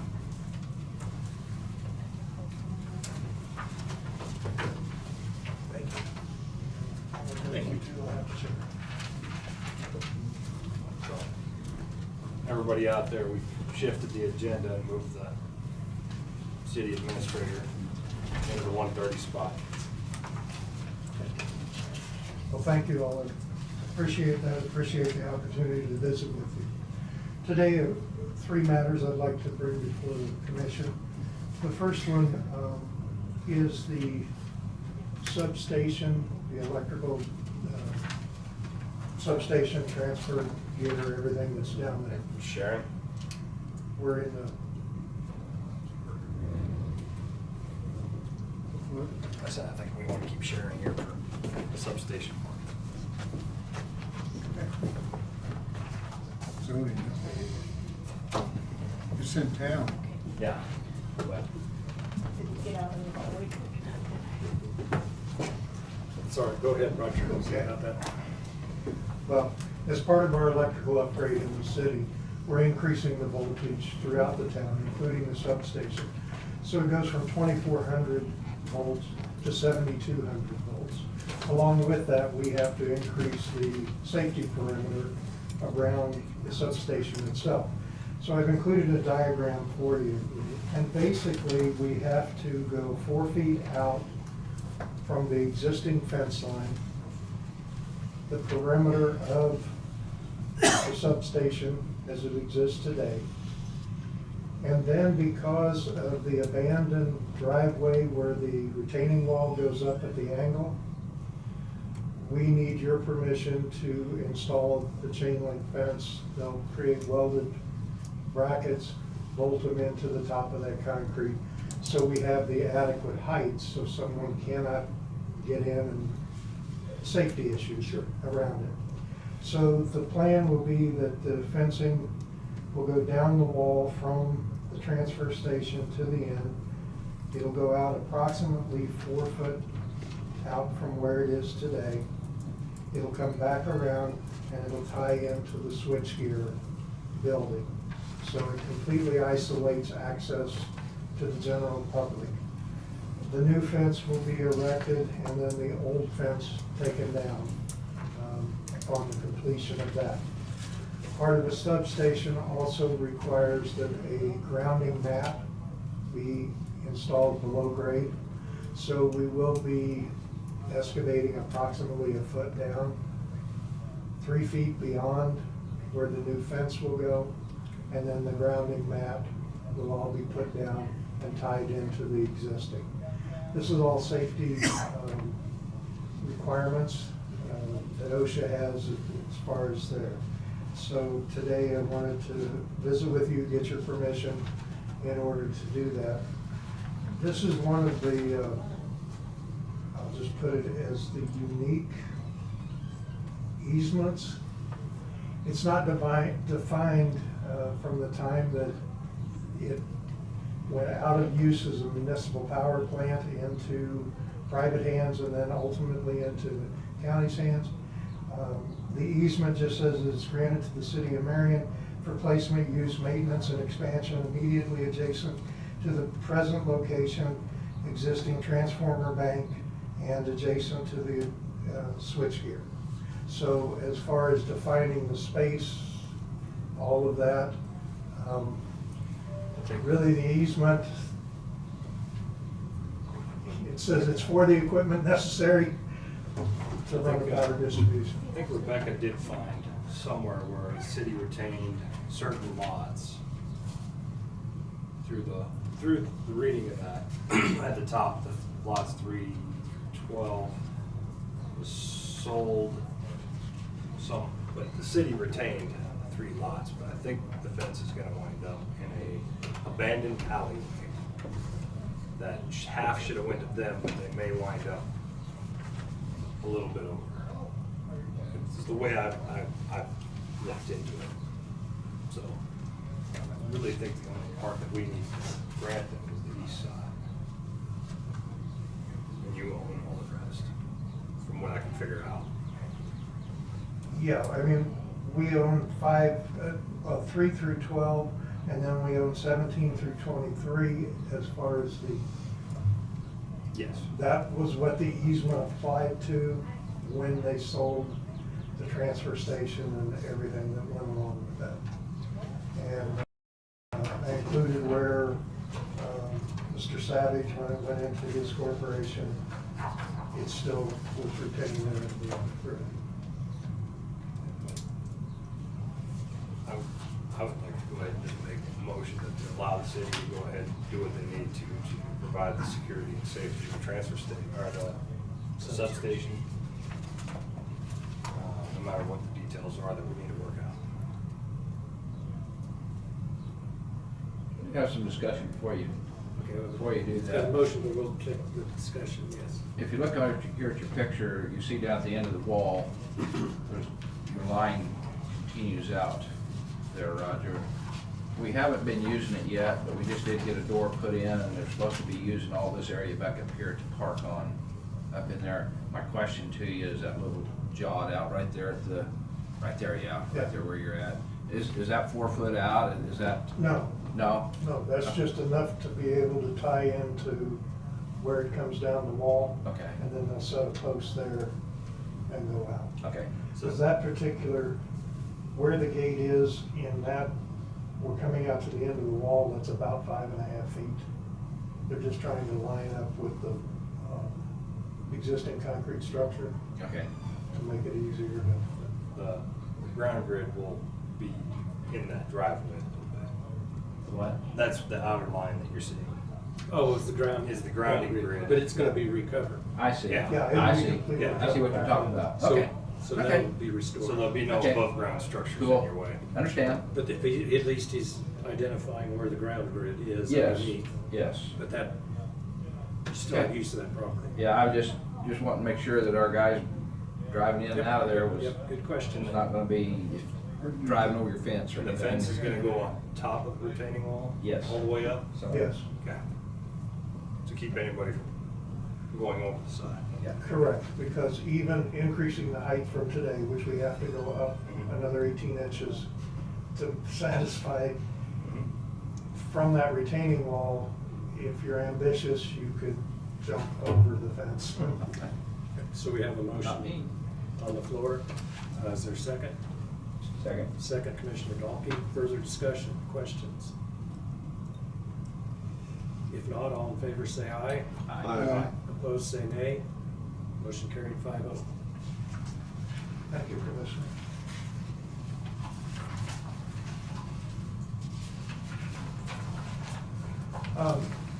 The next item on the agenda, and this is just, we're looking for clarification.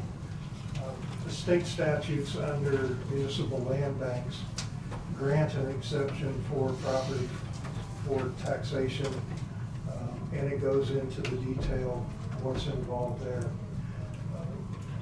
The city had acquired a property into the land bank, 140 North Cedar, in 2021. I believe it was in the April timeframe. Well, when the tax bills came out, the city, we went ahead, paid the bill, but on a property being held in there, the unpaid taxes from the previous owner carried through into the land bank, which it's our understanding that those are to be forgiven, that it doesn't go with the property moving forward.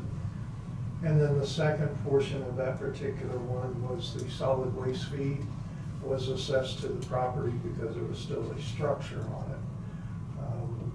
Special assessments qualify, but can be suspended or delayed under the statute. In this case, we're just looking for clarification. It was articulated by staff that this was part of the expansion on the transfer station and thus a special assessment. We brought this to staff on the 17th, followed up on the 31st, and February 1st, the last reply that we had that the matter would be reviewed. Okay. We're 2 months down the road. I'm gonna turn it over to our counselor to respond. Yeah, Mr. Holder asked me about this at that, and in that process, what I had found so far, this seems fairly clear to me, which is what I thought when he and I first talked, that it was not particularly complex. 125909, I sent everyone a copy of that. All ad valorem's, any outstanding need to be suspended at that point and removed or forgiven upon ownership by a land bank. Specials, the special assessments under C are for municipal finance improvements. If you go out and do specials that are biennial footage, that sort of thing, the city has the ability, in that instance, or I should say the land bank, to come in and ask that those be suspended. Counties treat this differently all the time when they talk about those assessments, and it's kind of frustrating for me as well. Sedgwick County makes you do that every year and do it by a specific request, very much like we would anytime a city owns other property and it's exempt because they're going to intend to use it for city purposes. But that still doesn't deal with these revenue generating assessments that I consider special in nature also, if you just use the plain language of the statute. I've had several of the counties where I represent cities continue to refuse to remove those. I think they should be removed because it specifically notes in C, property held by the by the bank shall remain liable for special assessments levied by a municipality to finance public improvements. Doesn't say anything else in terms of any other special assessments of any sort. I've checked with PVD in terms of property valuation. I've checked locally in terms of what Nikki was using, and it's the same kind of thing that Mr. Holder was mentioning, that if there's a building or structure on it, whether it's commercial or residential, we continue to assess that and have throughout. I don't think the statute necessarily supports that. I checked with the AG's office. I haven't got an answer from them. I suspect it's probably a minor issue and not something that they've gotten back with me on. And then taxation as well. And they said, well, it is being interpreted different ways. Candidly, my view of it is if it's not specials in the traditional sense of like a development or that sort of thing, then probably it's waivable. And we certainly have the ability, the county does, to waive those. I'm still arguing with Harvey County over one for another city, but still take the same position that anything but special assessments levied to finance public improvements should be removed at the point where it goes into a land bank. I guess the other argument that someone can always make is, well, it's not a traditional form of assessment in that respect, it's more of a user fee. If that's the case, then I suspect the statute ought to be changed to specify that. Otherwise, I kind of take the position that these land banks should be allowed to have that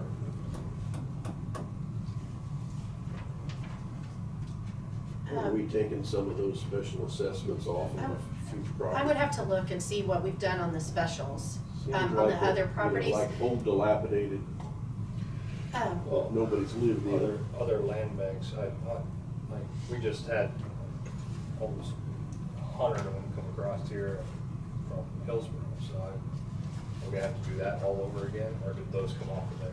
I don't know. That's, I'm just giving the general approach. As I read it, the one thing that they did carve out, because those expenses are going through bonds or at the point of temporary notes if they haven't been shifted, and you've got a trustee and some things that I understand the logic there. There's several other statutory requirements in other locations in our code that would make that difficult to not deal with separately. But that's it. That's all they put in chapter 12 and 59, that all ad valorums are off. Any other assessments can be taken off, and then the only one that they carved out as one that requires specific action by a land bank are the financing of public improvements, infrastructure extensions for new development. They don't do anything with these smaller types of assessments, if you will, in terms of certain types of township assessments for purposes of drainage districts, water districts of different types, and then the solid waste fee is the one I've run into several times on the other side of it, representing one of the cities and arguing with counties over that. Candidly, I've got 2 of them that still haven't bent, and they still are assessing them. There's such a small amount that so far the city's just paid it. But the way you read this, if you read it as plain language, the only one that it really deals with in terms of special assessments that are recoverable or continue to be assessed are those that have not been specifically by request removed by the municipality if it's municipal land bank.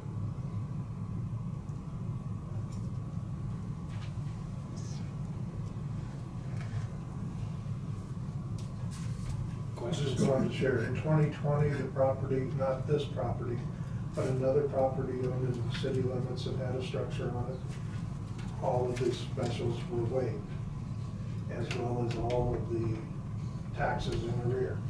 So then this parcel came into inventory in 21. At the conclusion of 21, that's when it showed up.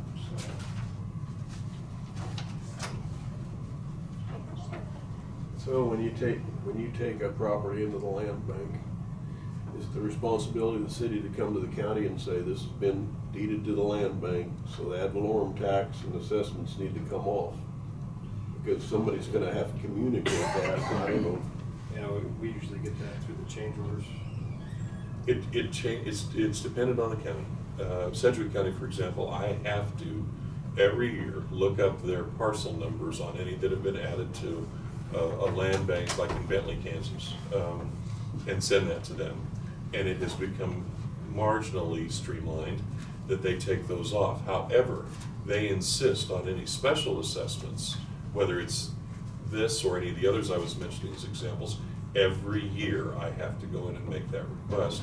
And even if I say I want them removed from now until they're sunsetted, 2027, doesn't matter, they make me do it and they've got an application form. Dickinson County, no, I simply send them a letter just indicating it is now, in terms of answering your initial question, this has now been placed in the land bank. We'd like any and all taxation suspended on it for ad valorem purposes. And oh, by the way, if there are specials, I outline what they are, where they originated, what they're for, and how long we're looking to have them removed, unless we make a separate request. I mean, it's basically just communicating to the county so we can say, Well, and that's what he did, or the city did.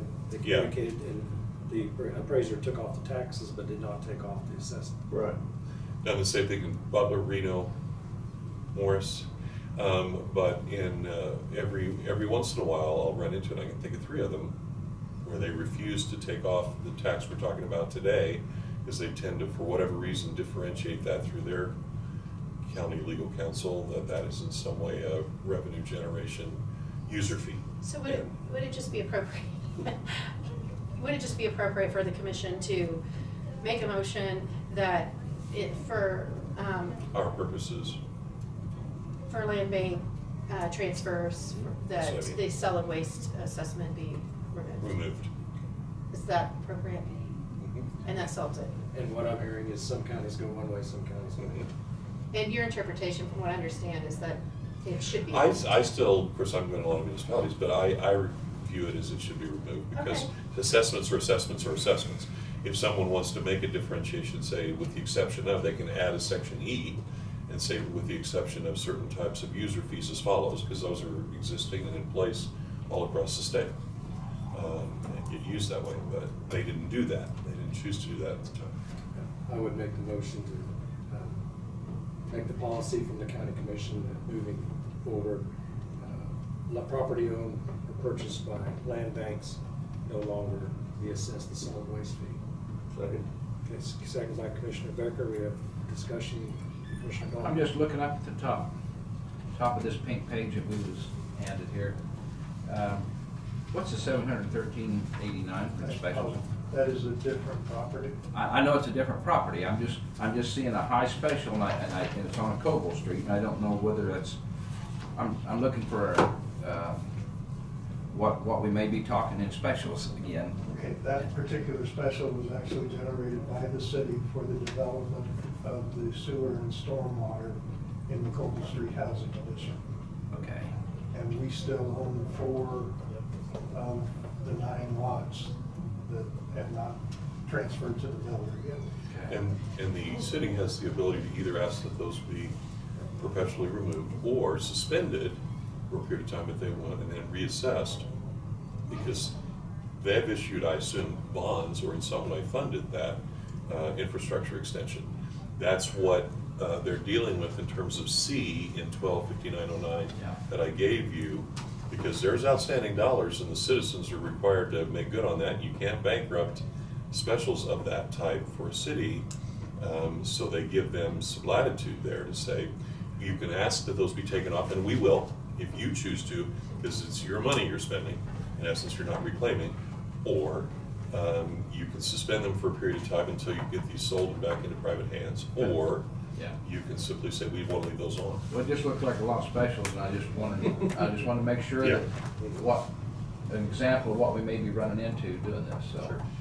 Yeah, Be just different a than what point we're of- talking about. Yes. Point of clarification, each community that operates a land bank chooses if they elect to move speculatively property into the land bank or not. City of Marion on that 9 because we're working with grant funding from KHRC, we've elected not to put those parcels in the land bank. And that way, yes, the city's paying, but the taxes are whole, and whoever ultimately purchases and builds, they're not backed up with some of the things. Some of the things, yeah. Okay. Okay, we have a motion on the floor, seconded. Further discussion? If not, all in favor say aye. Aye. Opposed, say nay. 5 and And can you repeat who the second was? Commissioner Becker, I believe. Thank you. All right, let's move into the equipment purchase. Okay. It's come to our attention that through your acquisition of some newer motor graders, that Thank you, you Sharon. 4 units that prospective are going to be listed on Purple Wave is what I've been told. Tim, the Public Works Director, has been speaking with Tom, and he feels there's a motor grader there that would fit the needs of the city.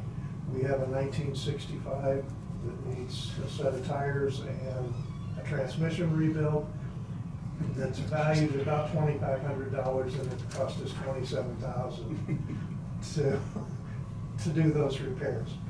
So we're here today to ask the commission, not familiar with your policy on liquidation of assets, if it's mandated that you go through Purple Wave or not. We would ask for your consideration if you would be willing to perhaps sell directly to the city, foregoing the auction process. I would need to, dependent on your approval, get my council's approval, and then we do a lease purchase. I did pull up on Purple Wave what has been the selling price of units for the last 15 months, and that's been the time frame that all equipment's just been going out of sight. For that vintage, and I use 96 through 98, this is a 97 cat, the average contracted price is $39,765, which includes a 10% buyer upcharge.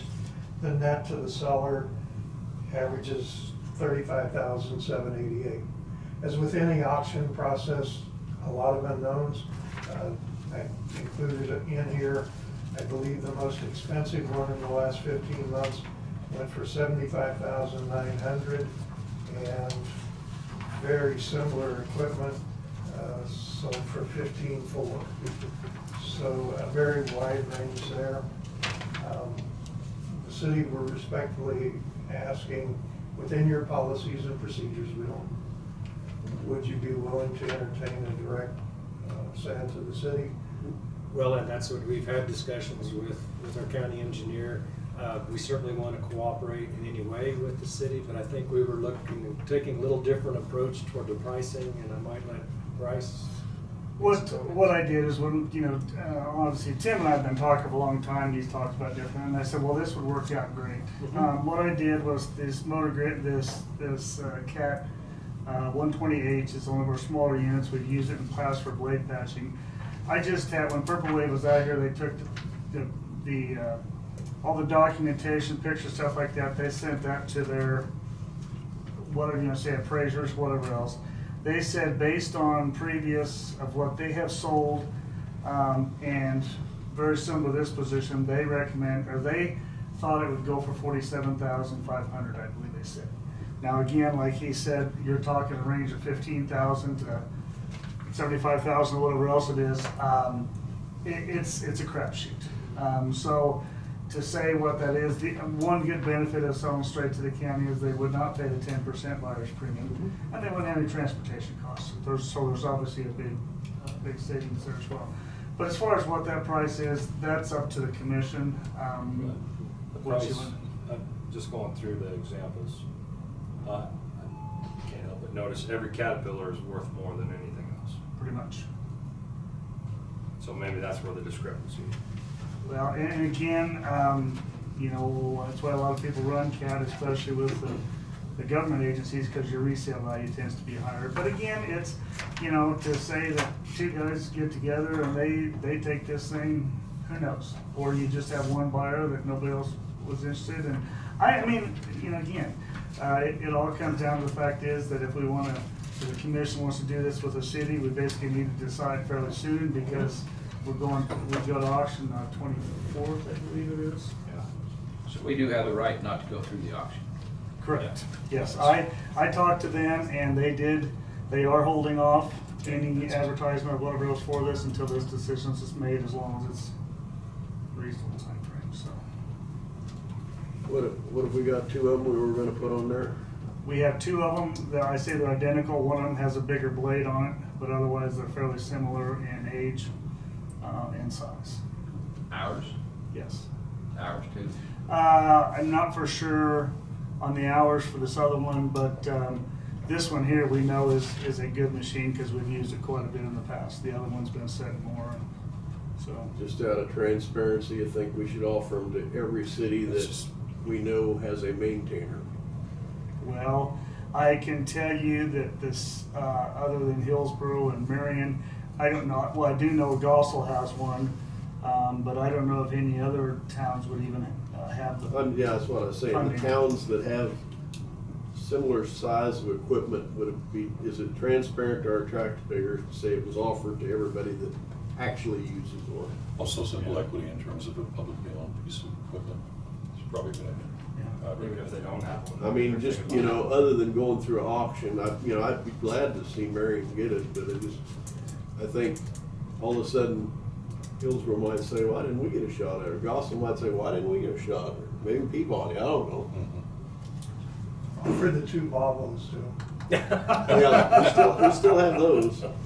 Well, and again, We all rise and fall together. Let's keep that in mind. Yeah, and ultimately, that's up to, if that's what you want to do.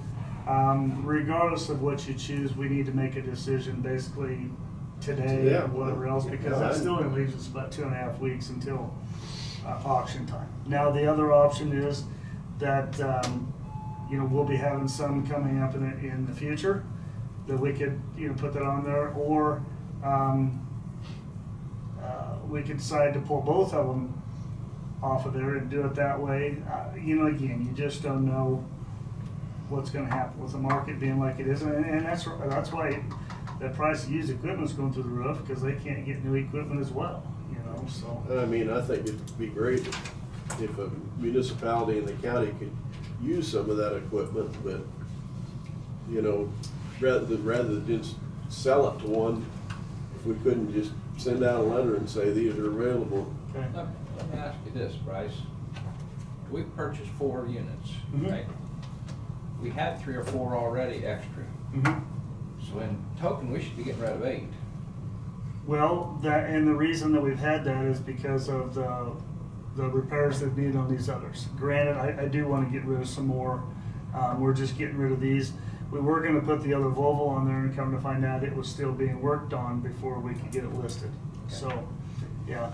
And there's other things we need to get rid of too as well. So, I know I talked about a backhoe. The city of Florence had mentioned one time they might be interested in one, but we haven't got rid of one either. But I guess, again, it comes down to whatever you want to do as far as. I don't want to slow Marion down on this, but I think going forward, we ought to, if we're gonna sell it, offer it to them, if not, we'd sell it on Purple Way or Big Iron or whatever we're gonna sell it. Yeah, I don't know how touchy this is, but rather than them finding a lease purchase, say it does go to Marion, are they allowed to make payments directly to the county?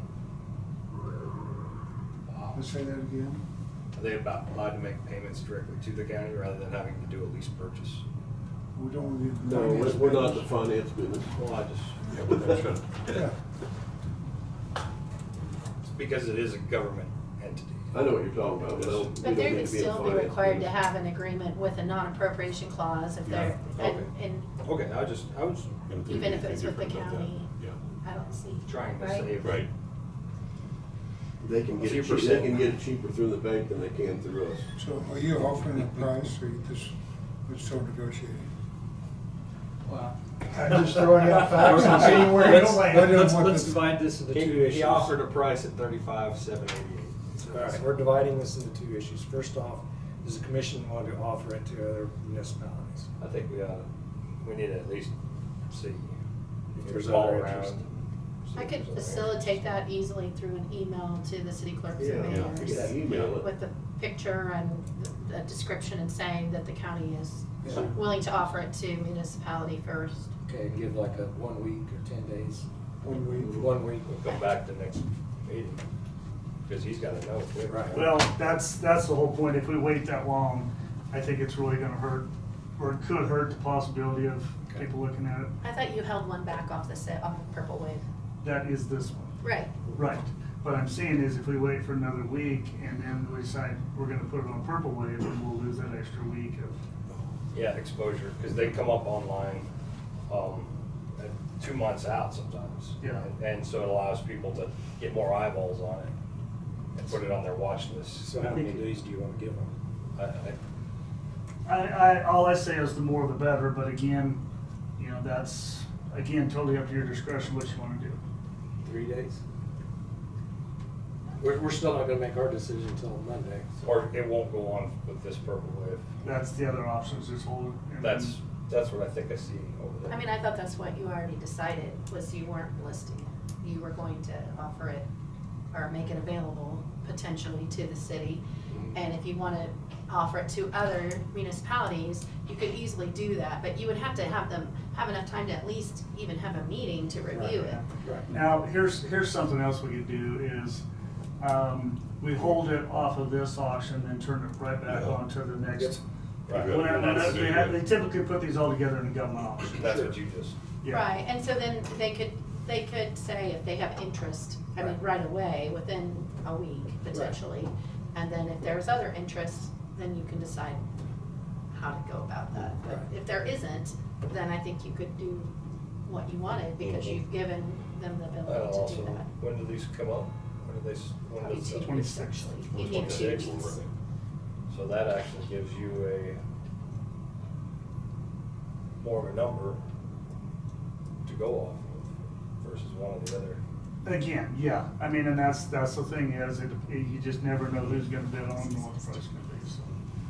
But if we just do that, and just hold off until, I think that, I guess I'm asking commission, what direction do you want to take? Well, my statement was that there's gonna be more coming up. That's the reason why I Mhm. made that Yeah. statement, because there should be more coming up Mhm. for us, because our goal was to get down to Mhm. maybe 1 or 2 extras at the most. And so right now, we're just replacing what we bought, and there could be more coming up. This sort of, and we could offer it to the rest of them, and I think you could go ahead with the deal here with Marion probably, and Go ahead and sell this one. sell this one, and Going forward, we'll, if we come together on a price between us, and Okay, so now you're saying not send out a letter to the other municipalities? no, go ahead, there's gonna be more coming up. Oh, okay. More There will takers be. coming up. Now, one thing that's attractive about this one is the size, because it's more of an appropriate size. It's a smaller unit. right, it's a smaller unit. Whereas the ones coming up later are Okay. gonna be larger units. Could be, could be. they will be. These will be the last two 128s, which are the smallest ones we Okay. have. Okay, The next ones will be 12s, and they're the next size up. okay. Wouldn't be wrong with going ahead and sending it out then and Right, giving them okay. I So think we're- you would need to give them at least 2 weeks, 2 according week to our notice, regular yeah, 2 week policy is. notice. Okay. Okay. So I'm hearing that the 2-week notice, send it out to the other municipalities. We just hold it off for the next sale. Yeah. Okay. So we send it to all municipalities, including the city of Marion, as an opportunity, and then if there's interest, they can submit a letter of interest to the board. Yep. Next step would be price. We'll see on what the other one goes for by that time. Getting close anyway, not by that time. but- See what the interest is, people submit bids. You got more than one person. It usually takes down to about the last week before the price really gets real. And a lot of things, especially if you get 2 people interested, I've seen prices on Purple Wave double in the last 2 days. Yeah. So, Right. but you just never know. Okay, so hold off on this one then, and That's satisfactory with you, Roger? You're in the I just driver's think, seat, you I'm know, just- transparent, buy it. transparency Now, countywide. We need to be fair with everybody. No, I understand and That's- respect that. appreciate it. That was one thing that you just don't do to one city and not to the other. Yeah, I think That's- any equipment that we have that, you know, a city might use going forward, we just do the same thing. Truck, don't truck. And you know, with any equipment, everybody has the option to buy it off of Purple Wave, but it just Sure. it saves you the buyer's Oh, premium. Yeah. and if we can save some 10%. county taxpayers, whether it be in the city or out in the county. I just soon see save somebody some money. use it locally. Tina has a comment.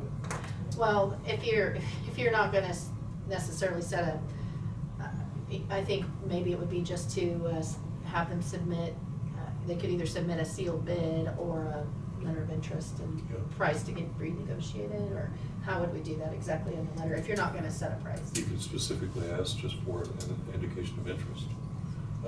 Then that's obviously, well, depends what you want for it, but that's then workable as a second step if you'd like. If Just there trying to shows make sure interest, it's- the county will price it. What's the most efficient and Yeah. most fair is all I'm trying to establish. Yes. Rice came We up got with an answer. their market pricing things, so we should advertise that. The stuff I've seen on Purple Wave, the less amount are available for that week, the higher the price goes. So if you put two on there at the same time, you're gonna get less substantially on one or on both. But we're not selling on Purple Wave, we're selling I don't. to the cities. I'm just telling, there's an advantage to having it in separate auctions. Okay. Okay, so we're sending out a letter of interest, or asking So- for a letter of interest. Is that right? And we want to put a price on it? So with the letter of interest, will we Just ask a them letter of to interest. say what they want to pay, or, okay. Okay, and those letters are to be submitted to Tina's office?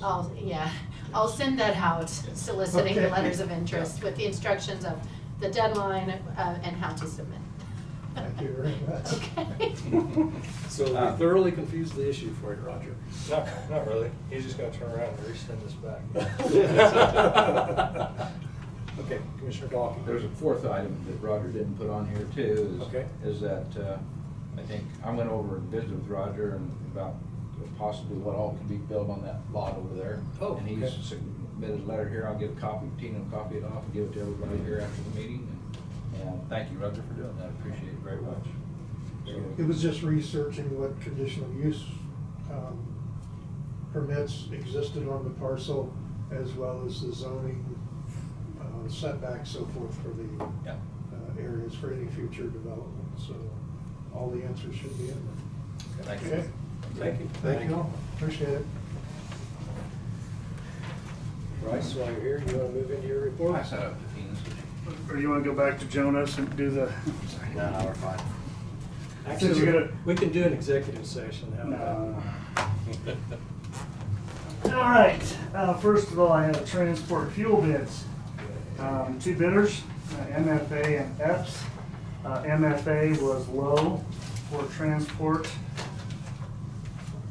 Your recommendation, MFA? yes. Make a motion to go with MFA. We have a motion by Commissioner Garrett to go with MFA. If you wanna look at the bid first, might scare, Recommendation. might scare you. We gotta buy it. Don't have a choice. You don't, or you just stop moving. It's the less of the two, so. So MFA for a total of, $27,296.15.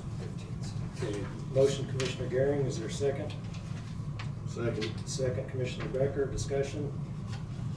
If not, all in favor say aye. Aye. Opposed say nay. Motion carried 5-0. It's one of those. Just for the I people. do. For the people out there, the other one was 27,807. So, Okay, Thank you to both companies for bidding. yeah. Co-op said that it was just too fragile market right now, so. So, anyway, I've been contacted by a couple people, landowners in the county, about the ordinance about working on private roads.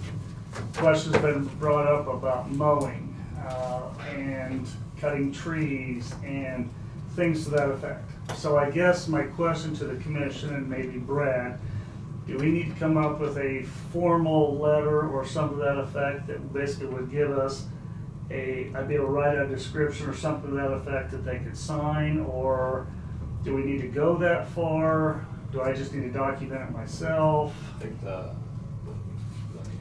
we had a request for permission built in their permit. And a fairly detailed application that I think I attached to that portion of it. That can be added to it. I think it's probably, I'd have to look back through that, if there's a way for them, there's a narrative on there as to what they can go ahead and use that gets to what you want, to say, I'm just looking to do something minor in terms of vegetation or something. Right now, the thing is set up as a bright line that you either can or you cannot, and it's cannot on anything that's publicly held without doing the application. Okay. Well, we want to keep it that way, so that makes it simpler. Otherwise, we're going to get into a subjective intent about, okay, well, if you do that, that's okay, but that's, even though that's on the public property, but this is not. Well, then people have a difficult time knowing which is which. Okay. Well, like I said, I just I told them that I would discuss with you, and so we could figure that out. So. Okay. So does Bryce have that form? Yeah, well, I've got that handout, it does, yes. Okay. Okay, so you have a form to give I me. guess I'll look at it again. It's attached on the last page of that. Okay, all right. Okay. Just gotta stay consistent. Yeah. Yep. We talked about having a work day this coming Monday. I'd like to push it on to the 18th if possible. Okay. So We'll just make it longer. there you go.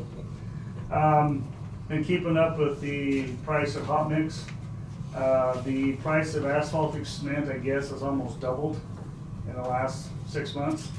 And it's making a best guess change between $15 and $20 per ton addition. So the project we were talking about in Indigo with 13,000 ton means about another $260,000 as of right now. So my question is, do you want to still continue with the price of getting that wet? I looked at the bridges. We're going to have to do some milling on bridges in order to be able to get across them and not add any more dead weight to them. Or do you want to patch it in the real bad areas and or do it next year, assuming the prices fall? It's totally up to you. I mean, it's extra $250,000 as of now. Who knows what's going to happen? Okay, you're talking about Indigo? Indigo, yeah. This from 120th south? Or just Well, the 13,000 tons was for everything, all the way from 70th up to Hillsborough. And the preparation still is, we're not doing no preparation, we're just overlaying? Correct, other than any patching we may have to do before they were to get there.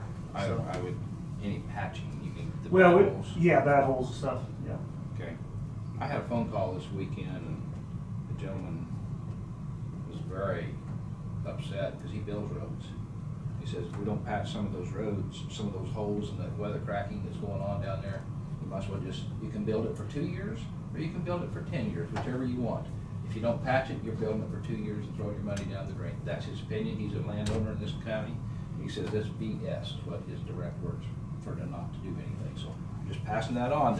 It's highly critical. And I understand. I mean, it's the most traveled road we Yeah. have, and So, again, I've heard from Dave that we want to build a road to hold. I want to build a road to hold, and I will point at Dave again because he sat right over there and he brought us nice buckets of chunks of Tampa Road. Actually, that was Carla High. You was right in the crowd. I was right in the crowd. Yes. And he brought them right in here for us to see, because that was the weather cracking, the same thing we're seeing down south on Indigo. Yeah. Well, And so this is a much higher traveled road, much higher risk, Indigo Road. So Yeah. I'm following, Yeah. and I'm agreeing with what you're saying. Yeah. So I guess I'm gonna come back to Bryce then. And between Commissioner Dahlke and Bryce, what type of patching or what type of road preparation would? basically all, you know, even, I mean, letting it say, for instance, it gets let. What I originally had proposed was to try to get, if I got it done this next week, that we could have the bids open on the 29th of April and then approve the following Monday at the commission meeting. Because the 29th would be payday and then the following Monday would be actual commission meeting. Reasonable? Still feel the same way I did before when we were talking about bonding. Gotta have the plans ready to go now. Okay. Well, like I said, I mean, I agree with everybody. Something needs to be done, but I just, you know, that's The longer you wait, the But more I it mean, goes. even if we go ahead, you're still probably gonna have to do some patching down there. There's quite a few places that need some work, and we haven't determined whether we want to mill out some of them or whatever else. It's really kind of scary. I was out, left the shop right away this morning, went driving around, the sun was just coming in, and boy, we've got some ruts all over the But place that show up. that's my point, Bryce, is do you have the time to do it? Does it be included on a plan for the bid, or, you know, just exactly what does the commission tell Bryce to do? What do we want, and what do we accept? And so, it's a touchy ballgame one way or the other, but the reason why the Tampa Road held up so well is we tore it up, and our own guys built a rock base that sat there for a year or two, Dave. I don't know how long that rock base sat there before we laid the 6 inches on top. And we laid 6 inches on top of it too. There's a heck of a lot of difference between 6 inches and the rest of it. So, but I do know that it was hand built by our guys and packed in a base completely the width of the road, and everything was done. And when the contractor come out and looked at it, he said, man, let's lay on top of it. We didn't do anything to that. We just went on top of that. And we want a good preparation for this project. It's just a matter of. To answer your question, we were planning on doing the patching ourselves. Okay. That's one of the first things we would go out and do. We've got several roads that we need to patch right off the bat. I like to get those roads patched before we do any sealing, whatever else, to let them mellow out a little bit. So I don't foresee that being a problem for us. Plus, if you put it on a contract with a contractor, it's going to cost you dearly, because that's not a high production thing that they want to do. So I think we can take care of that. Sealing, like you talked about on doing on one neck. Okay? Is that an option to do down before you do an asphalt overlay? Yes, that would be one more pass that would help out the situation.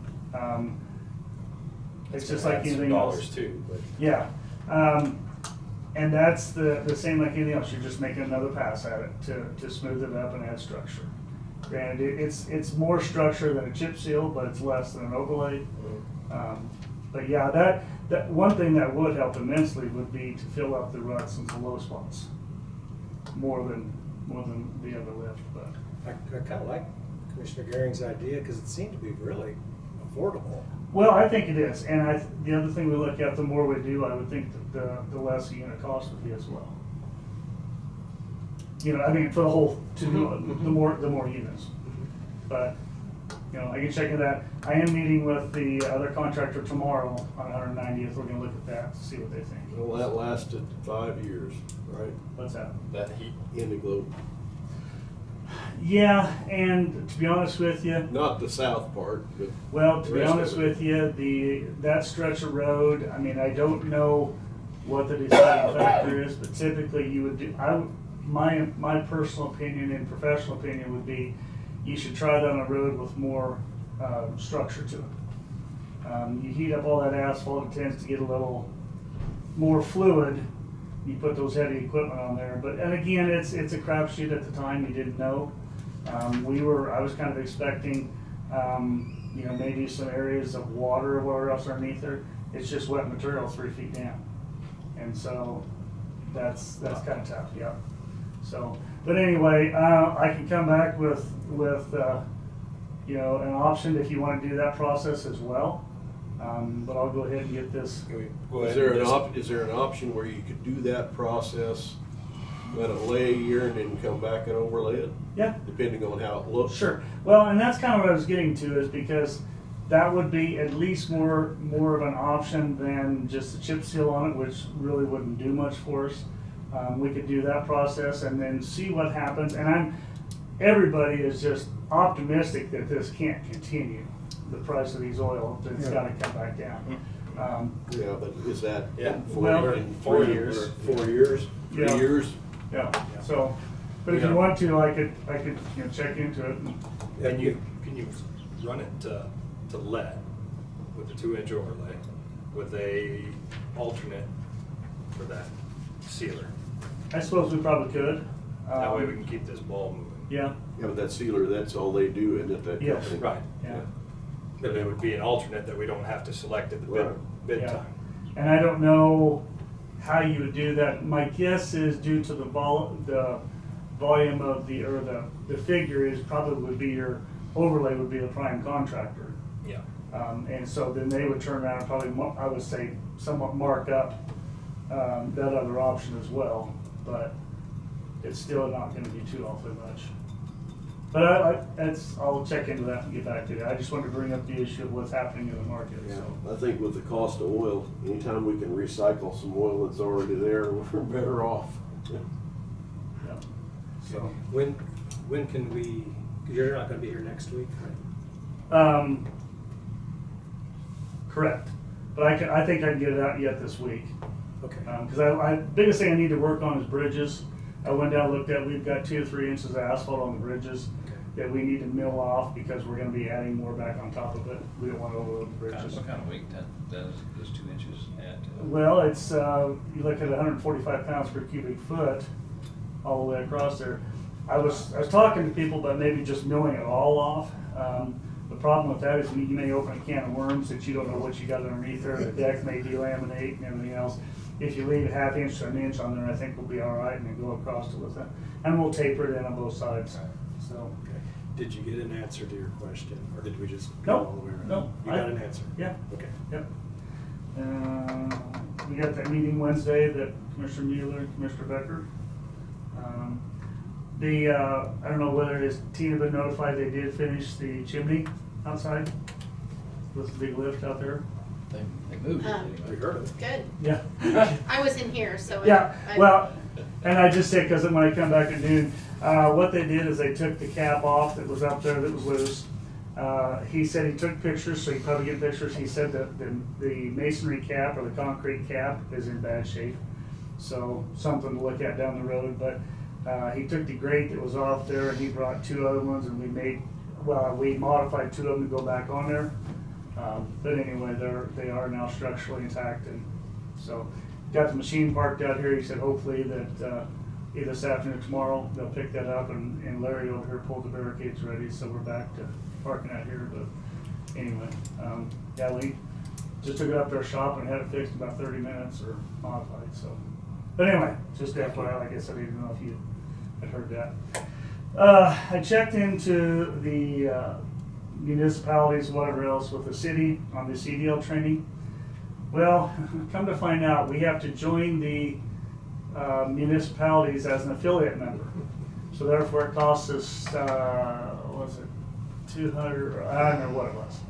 And then, in order to register for this, we still have to register through them to do that. And since we're not a regular member of them, we would still have to do our own driving and supervision. So I really don't see the benefit of going through that process. So I think we'll probably go back with the Send them to school. yeah, Hutchinson College. So this seemed like an awful lot of hoops to jump through, and that was the whole point of us trying to get out of that. So Now I know. yeah. Well, I mean, it sounded good at the time, but it was just, you know, a few more steps. And then lastly, I had an email into Michelle Needham at KDOT to find out, you know, they asked us on, especially on the HRRR, to turn it in as an economic grant. I wanted to ask her, and I haven't heard back, if we could put all of that onto one grant. I don't know if there's a maximum as far as money. So when I find that out, I'll let you guys know as well. Because I was just thinking, if we could do it all at one, then we'd have it. I don't know what their criteria is for money and for awarding and things to that effect. Right. So yeah, I had a call from Barker this morning wanting to know where we're at. Okay. Because they're up against their deadline. If Oh, they're right. gonna do a Oh, I special got you. appropriation. I got you. Okay. So he he's ready to start the wheels turning I for guess- special appropriation. Okay. I don't wanna burn bridges with. Yeah, and I guess I didn't realize that that was handled through the legislature or whatever Well, else, so. if the department isn't gonna get the funding, then they have to do it through a bill. I got you. The wrap-up session's coming up here I in got 2 you. weeks. Yeah, okay. So it has to be done at that time, or Gotcha. we have to wait Okay. another year. Well, like I said, hopefully I hear back Yeah, from her. it needs to be done. Needs to be done now. Yeah, yeah. So I guess I'm kind of asking for direction to.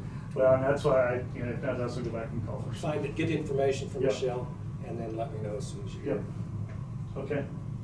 Other than that, I think that's it, unless you guys have anything. Anything else?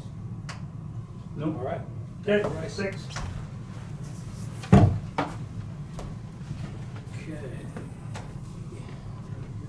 You ready for your audiovisual presentation? Not much change from what you saw before, just added a few notations on the screen out in the hallway, lacking that. The data guide, AV guide, but still keep things fair and transparent. Moved around a, don't think anything's moved there. Added the show in the extra desk, we have already approved the order. And so, and then the audio video stuff that will need to be installed in that desk. Anybody that doesn't visit the site. Well, cleaned up a few of the notes. And added a ISO ground panel in this room. So that way everything new for the AV will be on the ISO ground. So that doesn't get to voltage imbalances. The last 2 pages are still the same.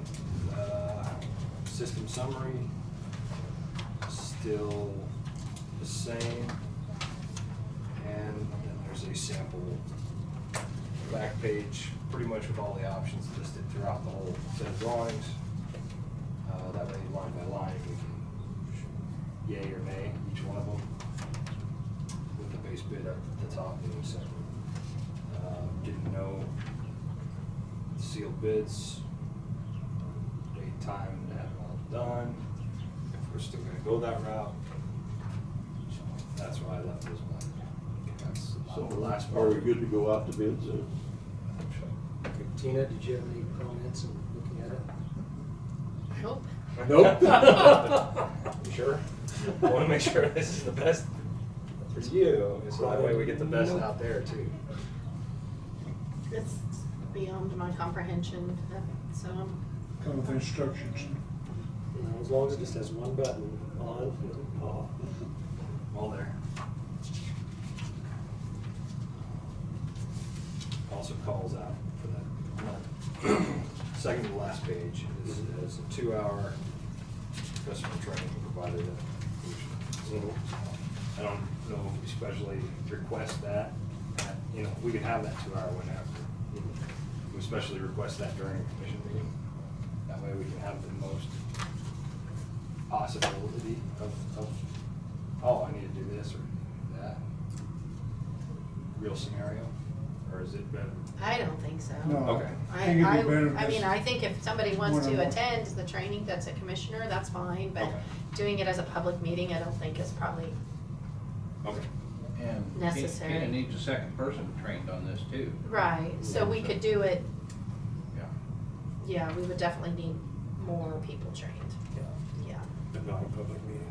Okay. No. No more than 2 commissioners. Yeah, if I get the think 2 it'll just- commissioners I that think wanna it'll learn it, just that'd be great. one. And then I'll have at least myself and one other staff, but Right. probably more than one other. Right, be good. What would you suggest as a timeline? Well, I believe according to our policies, we have to allow at least 2 weeks for that solicitation, so, for the publication, so. Okay, commission okay with the proposal? I would say. You're the professional. It's above my head too, so Well, I'm the last on the line. Yeah, I think it looks The last great. thing I want is for this all be done and then Well, I didn't. Why didn't you do this? It's kind of like that wall down there on the driveway at the transfer station. It shows it on the print, but it's so faint. Couldn't see it, couldn't see it. Right, and so I guess I just overly bring it back here, Yeah. Okay. over and over to see if, Yeah. You wanna go ahead in the middle of the room and point where you're gonna have stuff? can. I mean, this is, So the only concern I have is just, we've got one microphone in this. And that's the only concern I have. Okay. I just wanna make sure that it actually works properly. Yep. Because if we only have one microphone and it doesn't work, then that's a problem. you got a microphone in the ceiling? Yeah, it's a one mic setup. I'm like, So- you know, it's It'll be a registered grill, actually. So It'll be a real fancy one. you'll just see a grill up there with a green or a red light. so what's gonna happen if people are talking out here and talking to both? It picks The it way up. it's programmed, it should pick it up. Pick up I mean, all of I it. got a pretty good overview. I feel like I understand what the plan is. I think, I mean, tech. the only thing that, the concern that I have is just that if that one microphone system isn't right, Right. it doesn't work right, is the one, we won't know until later, so. Yeah, Put in to add backup. An auxiliary backup, something? Yeah, is this system capable of having either cable or dish put into it to where a TV would be in here too? Because we use this room quite often. I'm just giving you an instance. The night we divided up with different people, the weather was still on the ice storm and we needed the TV. I mean, it just sort of, I'm just asking, is it capable or something to that effect where if we... I think it would be capable, but I would need to verify that. We need to plug that in to make sure that there's availability. We had 6 crews or 7 crews go out here with 3 or 4 people cruise that night, and we was looking at the weather to see what was predicted and things like that, and it just was handy to have a TV that night. Couldn't get it off the computer? Well, now you might be able to, but I mean, this Yeah. ice storm was a few years back, and we was relying on channel 12 at that Okay. time. So, go ahead. well, I was just gonna say, if we did, are these smart monitors? Right. So Yeah. if it's a smart TV, if you set it up with the You right just- setting, KWCH you should be able to go to the actually internet. has That's- an app. Okay. And that's something that we need to make sure that Lloyd is involved in too, as far as making sure we have the settings on the TVs right. Like a Fire Stick or something like that could be used. Oh yeah, or Roku. Because Roku. this Whatever, TV yeah. here, we can connect to the internet, but I haven't, because, you know, there's certain settings that have to be enabled and things like that, so. Still need me to get up a point. Well, no, I mean, you're gonna have a big monitor Yeah. on each wall. Monitor over there, Nothing- monitor over here. nothing over These here. are both options though. On the last page, it shows them as options. This monitor is to remain and just be re-networked back to the new rack. The monitor out in the hall But is it's to. not big enough to read. Right, but it's still, we own it, it exists, we're gonna keep it there. Mm-hmm. And then keep it, the other one out there. We can make them whatever we need them to be. That could be sitting there holding the agenda while these two are showing what's going on in the room, Okay, well, yeah. or I whatever. understand, yeah. The camera, or there'll be 2 positions for cameras up there. Yeah. One up here and one back here. One to throw down here, to see the public.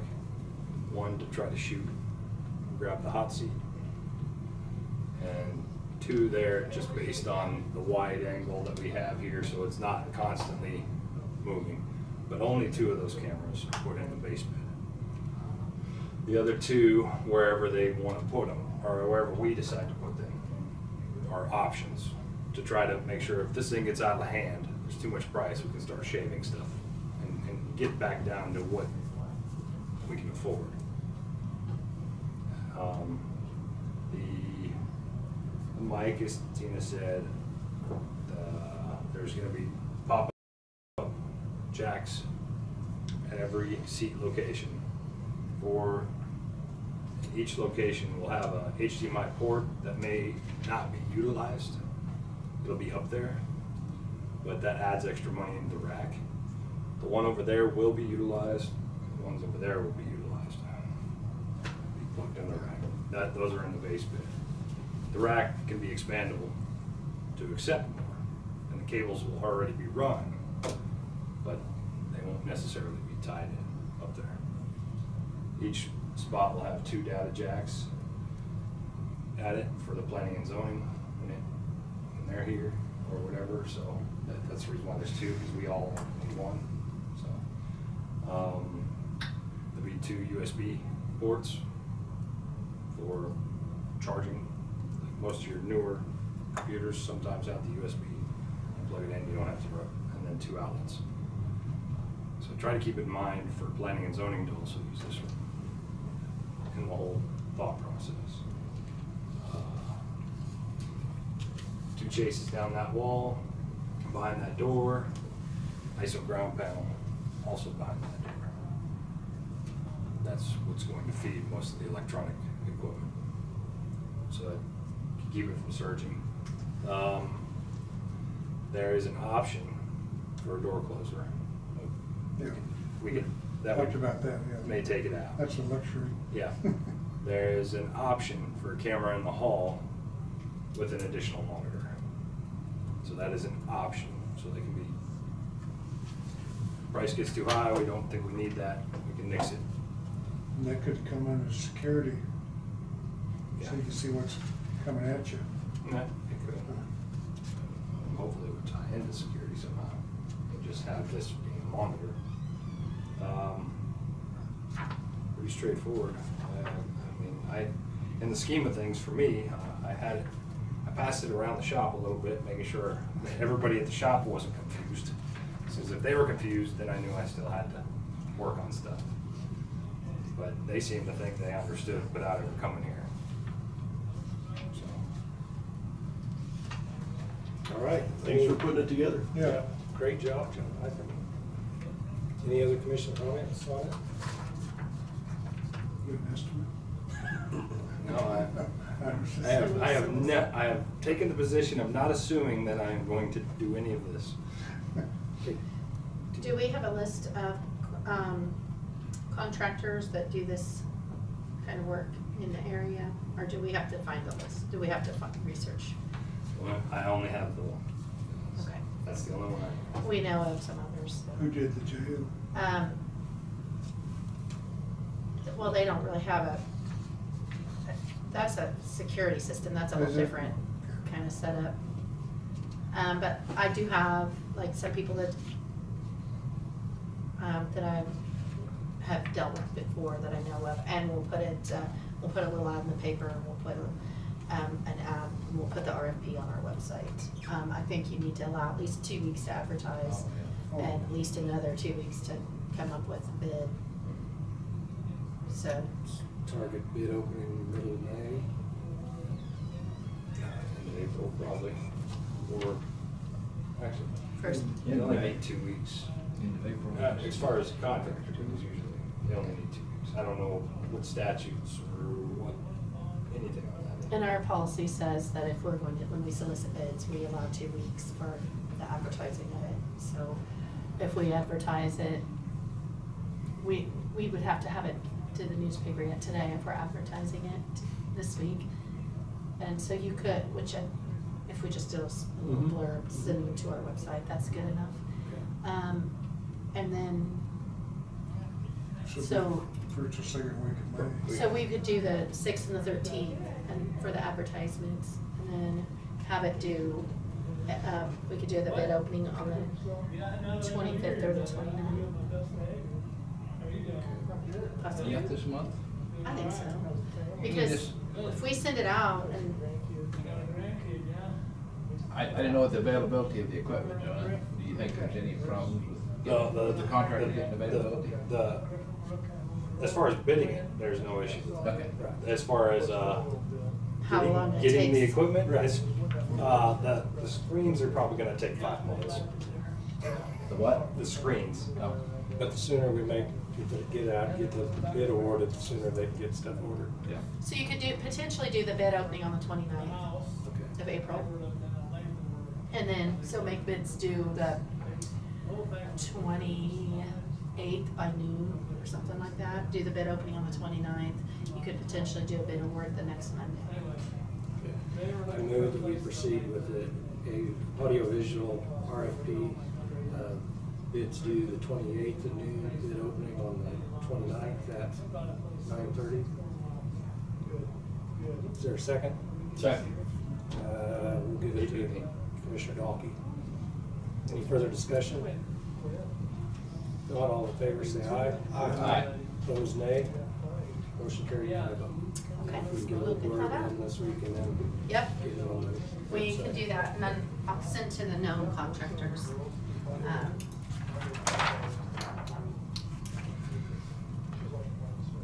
I was just looking to see if you're actually having a meeting in a second. That's the week of my statewide KCC EOA conference, Oh, then which I'm in charge of. We will have a couple meetings that week then. Just kidding. I won't be here. Just kidding. Remotely. I will not be here remotely.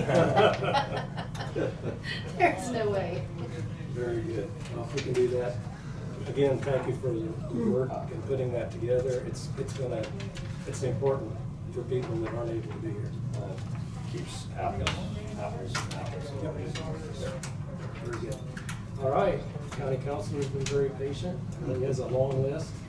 It's actually not so terribly long. I'll add a few to it. You probably- We also have that quick claim deed. I don't know if you want to do that before. Yeah, you might want to just do that. It just needs a signature. It's already been approved. And see what we did. Yeah, that's just one of the read it on Okay, we also took out the hand after that. Sure.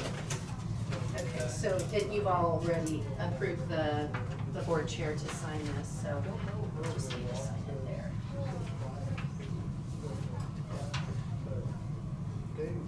Pull up the file that shows the way we're split market.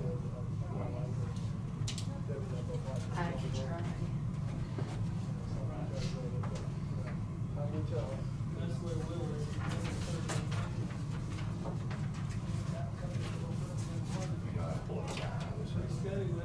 Okay. Before we're done, I just like to have a few words about it. I don't think I've updated the spreadsheet since we haven't had it on the agenda. The actual dollars.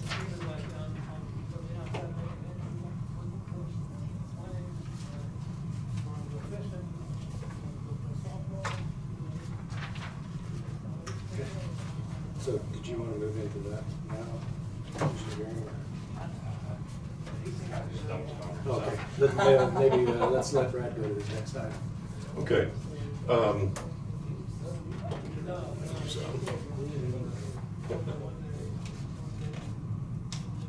These are just several of the emails back and forth with regard to the notice to proceed on the O&M contract setup that we put together with regard to Orsted. And if you'll recall, I previously approved what they had proposed in terms of cash, letter of credit, and then the various types of decommissioning costs and the guarantees on all of that. I wrote the letter approving that so that they would have it for their file, and then called to see if there was anything else that they needed. That's all been a week or so ago, at least, if not more. And then last Wednesday received another email from DJ Worth, Donnie Worth, with Orsted, indicating a slightly different and more specific approach to what they wanted to do. And the slight change to what we had already approved on the decommissioning, that's $50,000 per turbine. There's 74 of those, so this turns out to be a significant amount of money. I had assumed that that would be following the same approach that they were going to do with the road security deposit of $2 million, and then the services maintenance costs and that financial security. But those would be some form of letter of credit or a bank bond kind of a situation. What he's proposing now is to have that basically self-guaranteed through Orsted's asset management team. I talked with Sharon about that on Friday after I talked to the chairman, because that's a little different wrinkle than what I anticipated. We've been trying since Wednesday to set up the time, and he did get back with me this morning. Apologize for the phone tag, but that was I was already on the road here, so I assume we'll get together the next day or so with himself, myself, Sharon, possibly Jonathan Visteskis, who's been involved in it as well, and then anyone else wants to participate, just to talk about that a little bit. Sharon reminded me on Friday of the fact that this is a pretty healthy company in terms of their North American division. Been around for quite a long while, and they have a fairly, and I did look them up, have a pretty significant asset base, but it's still, the one thing I want to stress, it is different than having a third-party financial institution or bonding agency serving as the holder and guarantor. I always would rather have more fingerprints on the knife, to be honest, than less. So this doesn't necessarily create something that's beyond our ability to overcome it. It does contemplate in, it's 280 some pages. I'll be happy to send it to you.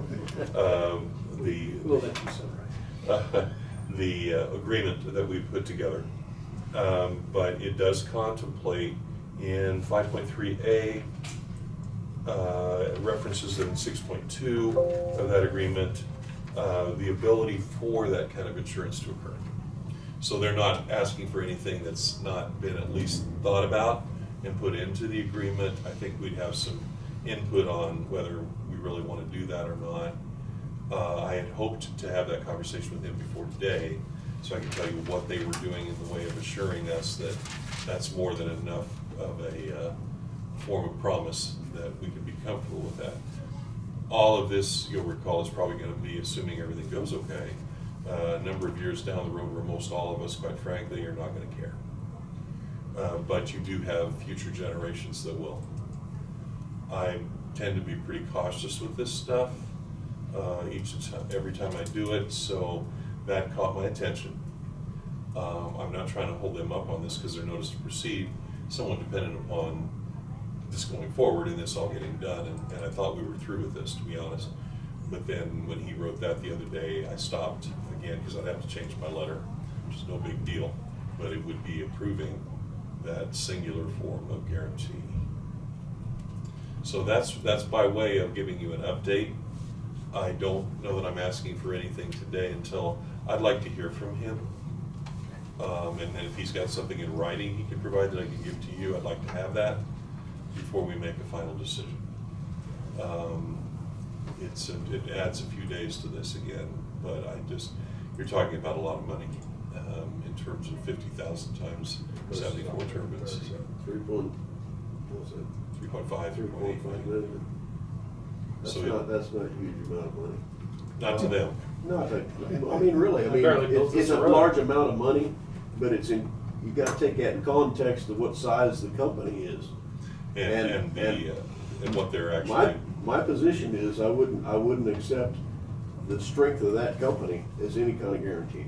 Okay, so that's helpful to me. That's party. kind of right. So is that what I'm hearing from the commission? Is still hold for the third party guarantee? Right. Third party guarantee. More in favor of more fingerprints on the map. Yeah. Okay. You got the majority of that answers my question because that's where I was at. Okay. Well, that way we all are on the same page. So I'll go back to them with that because that's consistent with what my original letter said, and I'll just tell them that. And I know, like you said, it does contemplate the ability for them to self-insure, but I'm just not crazy about it. Because I don't account for escrow for us. This would be the holders. And they may well do that. Well, and that's what you may find out in your discussion. If they wanted to do that at that lower dollar amount, and it sits in an escrow account. Yeah. Well, I will try to get that information. Like I said, he did get back with me this morning and acknowledged the fact that we've been going back and forth, and I'd send him emails as well.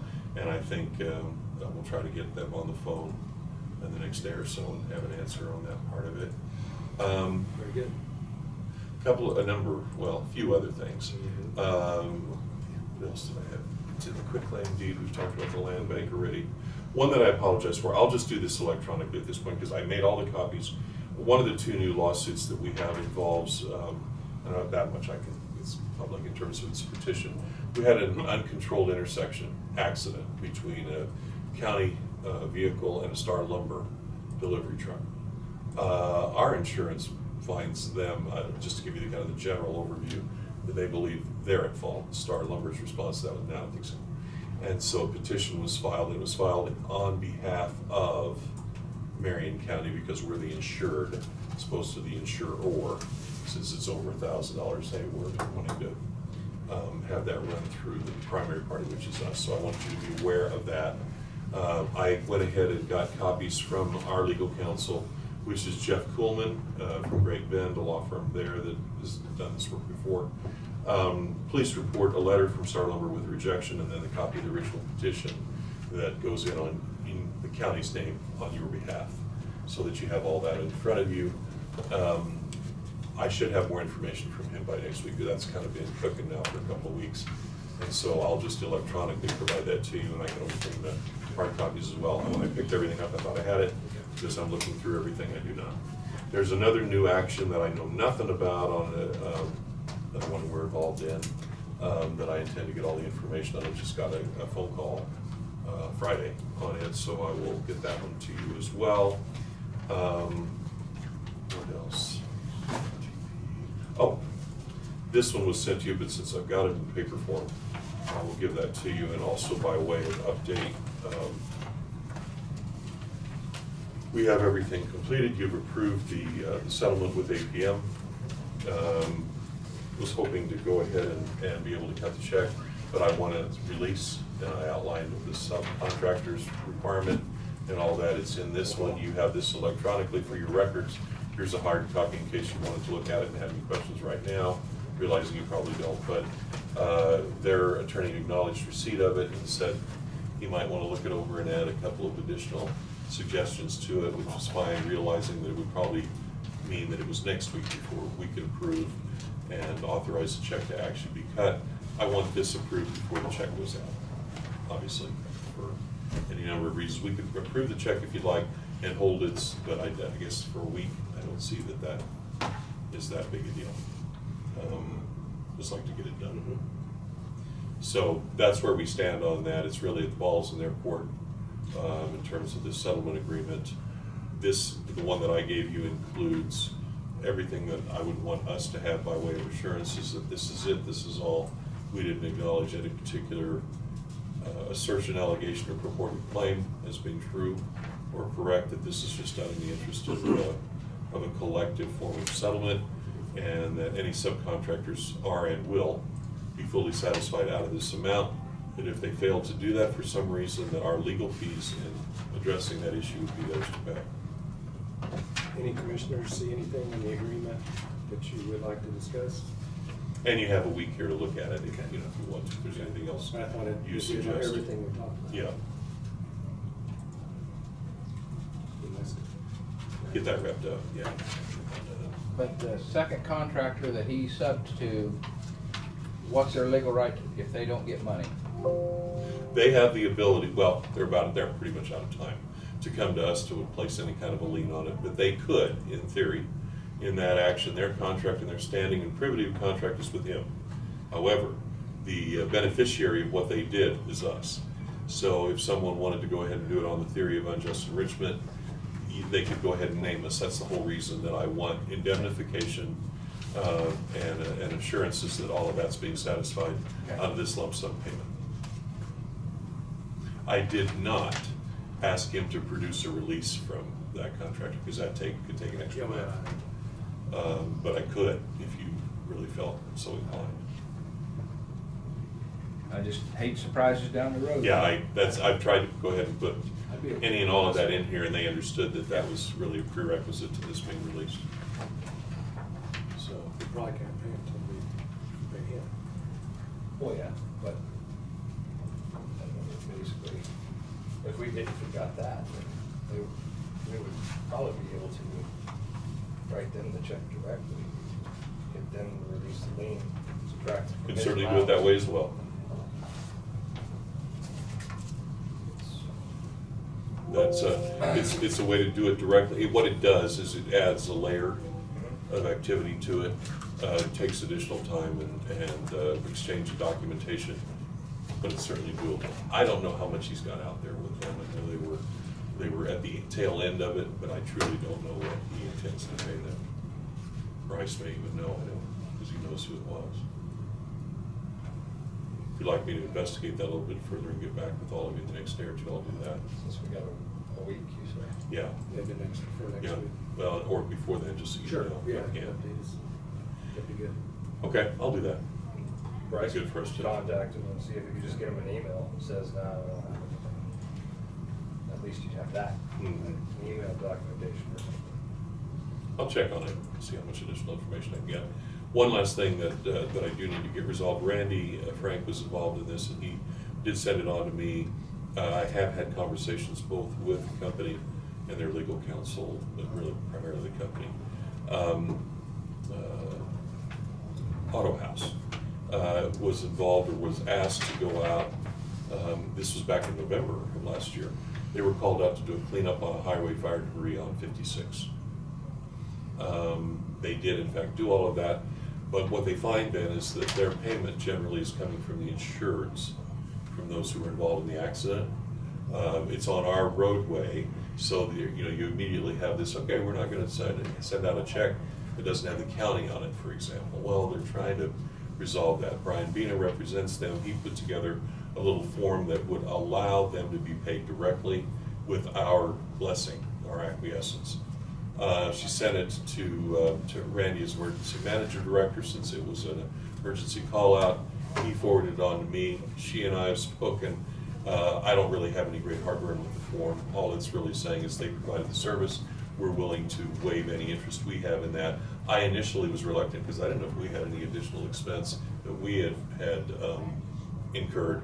From what I can tell from every source, we do not, that it was done self-contained in that regard. So I don't have a problem with asking him, since it really does fall within his job description, go ahead and sign off on that. If the insurance company wants something more, then I'd have to come back for formal action from you next week to sign a release to that effect. So wanted you to be aware of it, and that I was probably just gonna exercise judgment on that one and say he could sign that. Why did we get it? Just because it was inside the county? It was Yeah, a it US was highway. inside, yeah, it was inside the county, and because there were call-outs through the county, the insurance company is exactly in the same position that we're in with the case we were just talking about. I don't want any surprises later that the county comes back and now they want another $56,000 for some kind of chemical spill that somehow relates back to them in their easement or right-of-way, so, in their county. So, but there's nothing here that I can find. Lost Springs was involved. Their fire department called out as well, and nobody else seems to have any other call-out claim or anything, so. Good. I think that's all of them for this today, yes. That's it? All right. I'd like to have an executive session on property acquisition. So I move that we recess into executive session in order to discuss property acquisition pursuant to KSA 75-4319B for item 6, preliminary discussion of acquisition of real estate with Commission, Brad and Tina, for 10 minutes from 2:55 to 3:05. Second. Second, Commissioner Garing. All in favor, say aye. Aye. Opposed, say nay. Motion carried, 5-0. We'll be back at 3:05.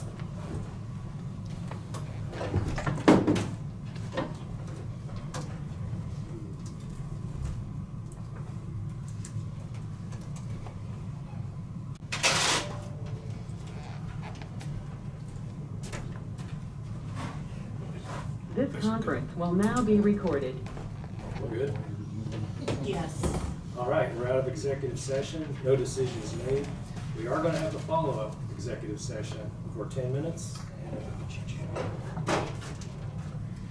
I move that we recess into executive session in order to discuss acquisition of real estate pursuant to KSA 75-4319B, item 6, preliminary discussion acquisition of real estate. With the Commission, Brad and Tina for 10 minutes from 3:06 to 3:16. Second. Second by Commissioner Garing. All in favor say aye. Aye. Opposed say nay. Motion carried 5-0. We will be back at 3:16.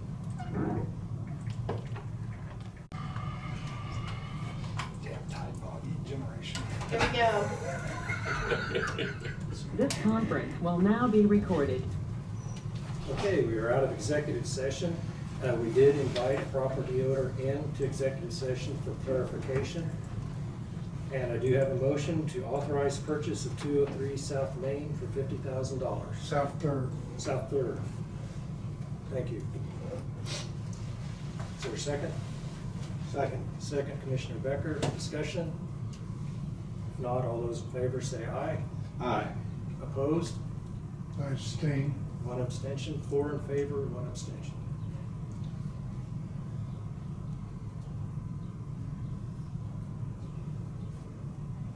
Okay. Commissioner Garing, do you have an issue you wanted to? Yeah, I was just thinking about it. Something Oh, else? well, no, she took it away, but I think having discussions about buildings. On the ARPA fund, I think, you know, I know that some people in here think, and I get it, that we need to help out our rural water districts, but I think our irons in the fire right now are with buildings. And I think I'd like to make a motion to move what we have allocated for rural water into building. Okay, we have a motion to move the funding from rural water districts into building, or the ARPA funds. I'll second. Second by Commissioner Dalkey. Discussion? I know we've had 2 different water districts come in requesting funds. That was available use under. You gotta remember, the counties and the cities all got money. Yeah. The rural water districts did not have an opportunity. I get that, it's just, and we can always look, in my mind, we ought to try to help them, but I think it's too much hoops to jump through. Commissioner Becker did bring up an application form from Salina, and we hadn't got to the point of going through it. Rural water districts, I don't know if all or how many there are in Saline County, but they've already been awarded. Mm-hmm.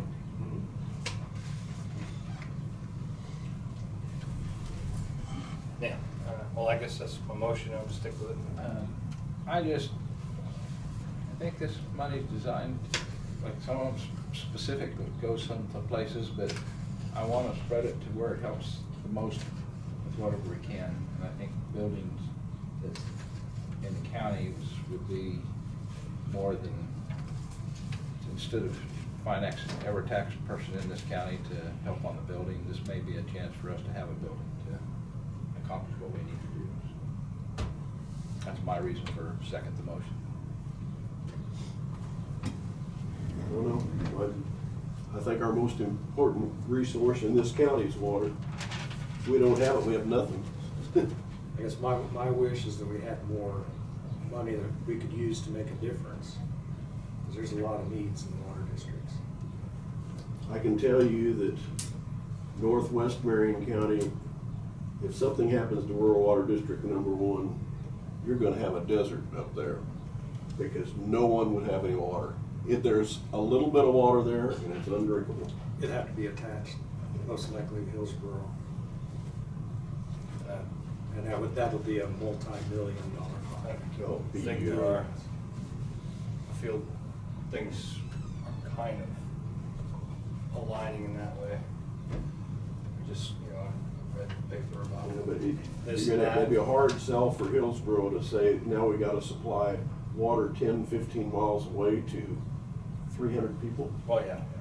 Yeah, I mean, they wouldn't be able to do it financially. There'd have to be state assistance or something come through. And people gripe about that water the way it is. I mean, we have, people don't understand, the Ogallala Aquifer comes right on our county line. That's the best water in this whole state. Even though it's getting depleted, that's by far the best fresh water in the state. And that's a resource this county, you know, Durham uses it, Lehigh uses it, Rural Water District number 1 uses it, and potentially somebody else could use Okay, I'll call the question. All in favor, say aye. Aye. Aye. Opposed, say nay. Nay. Nay. Three in favor, 2 opposed.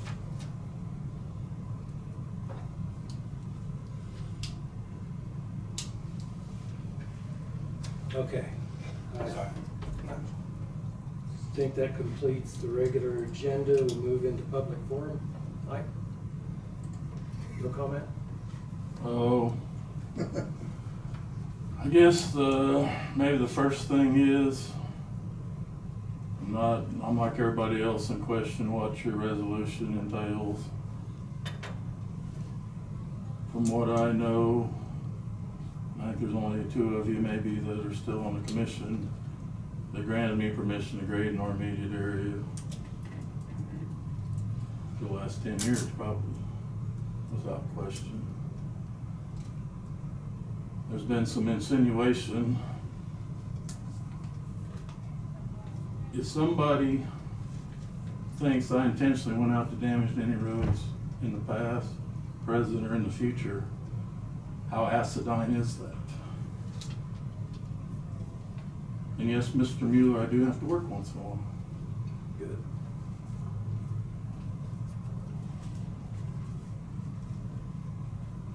The rock in question probably should have never been bought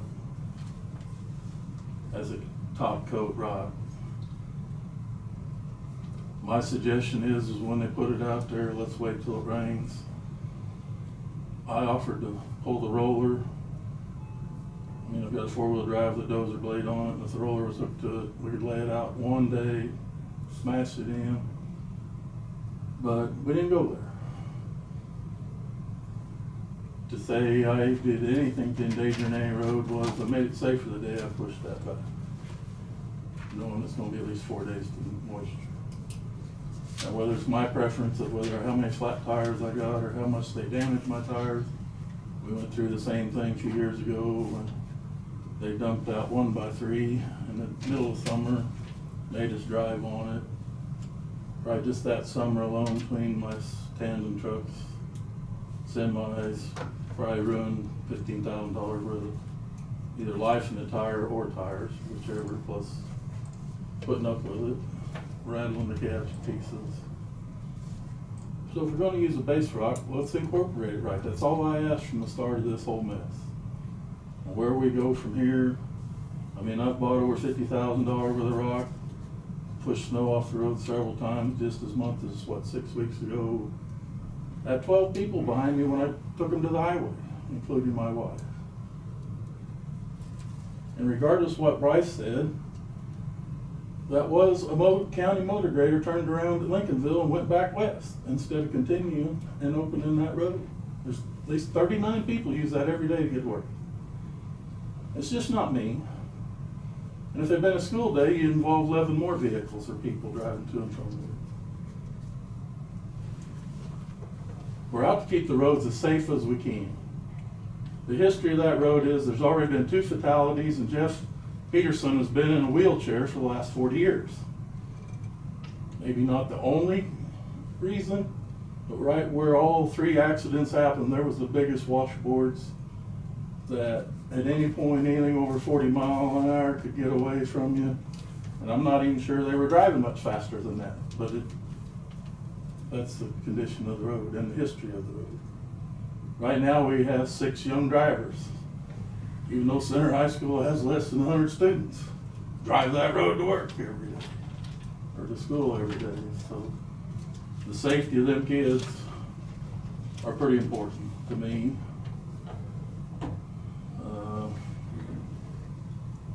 Could not believe Bryce would tell me he didn't have anything to do with sending the law up looking for me a week ago Friday. When evidently, according to the sheriff, he did. So why would you have somebody as a department head lie right to my face?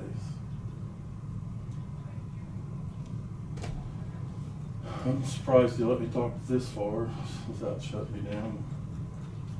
Last, I would like you to know Tony Head of Head Hay Grinding and Head Oil and Gas would like a return call from Bryce. His number is 620-382-6192.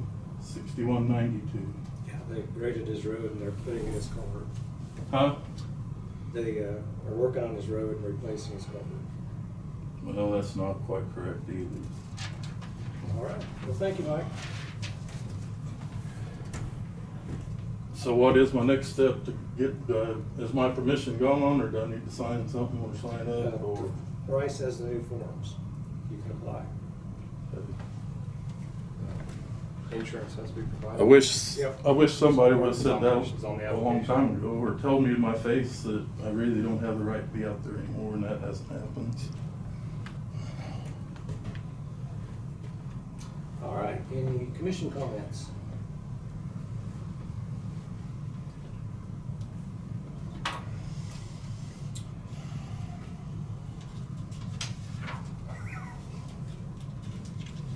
If not, I'll take a motion to adjourn. I take that motion. Can't beat me, so I'll second it. Okay, I'm gonna pull that back, I'm sorry. I got distracted. I just have two announcements.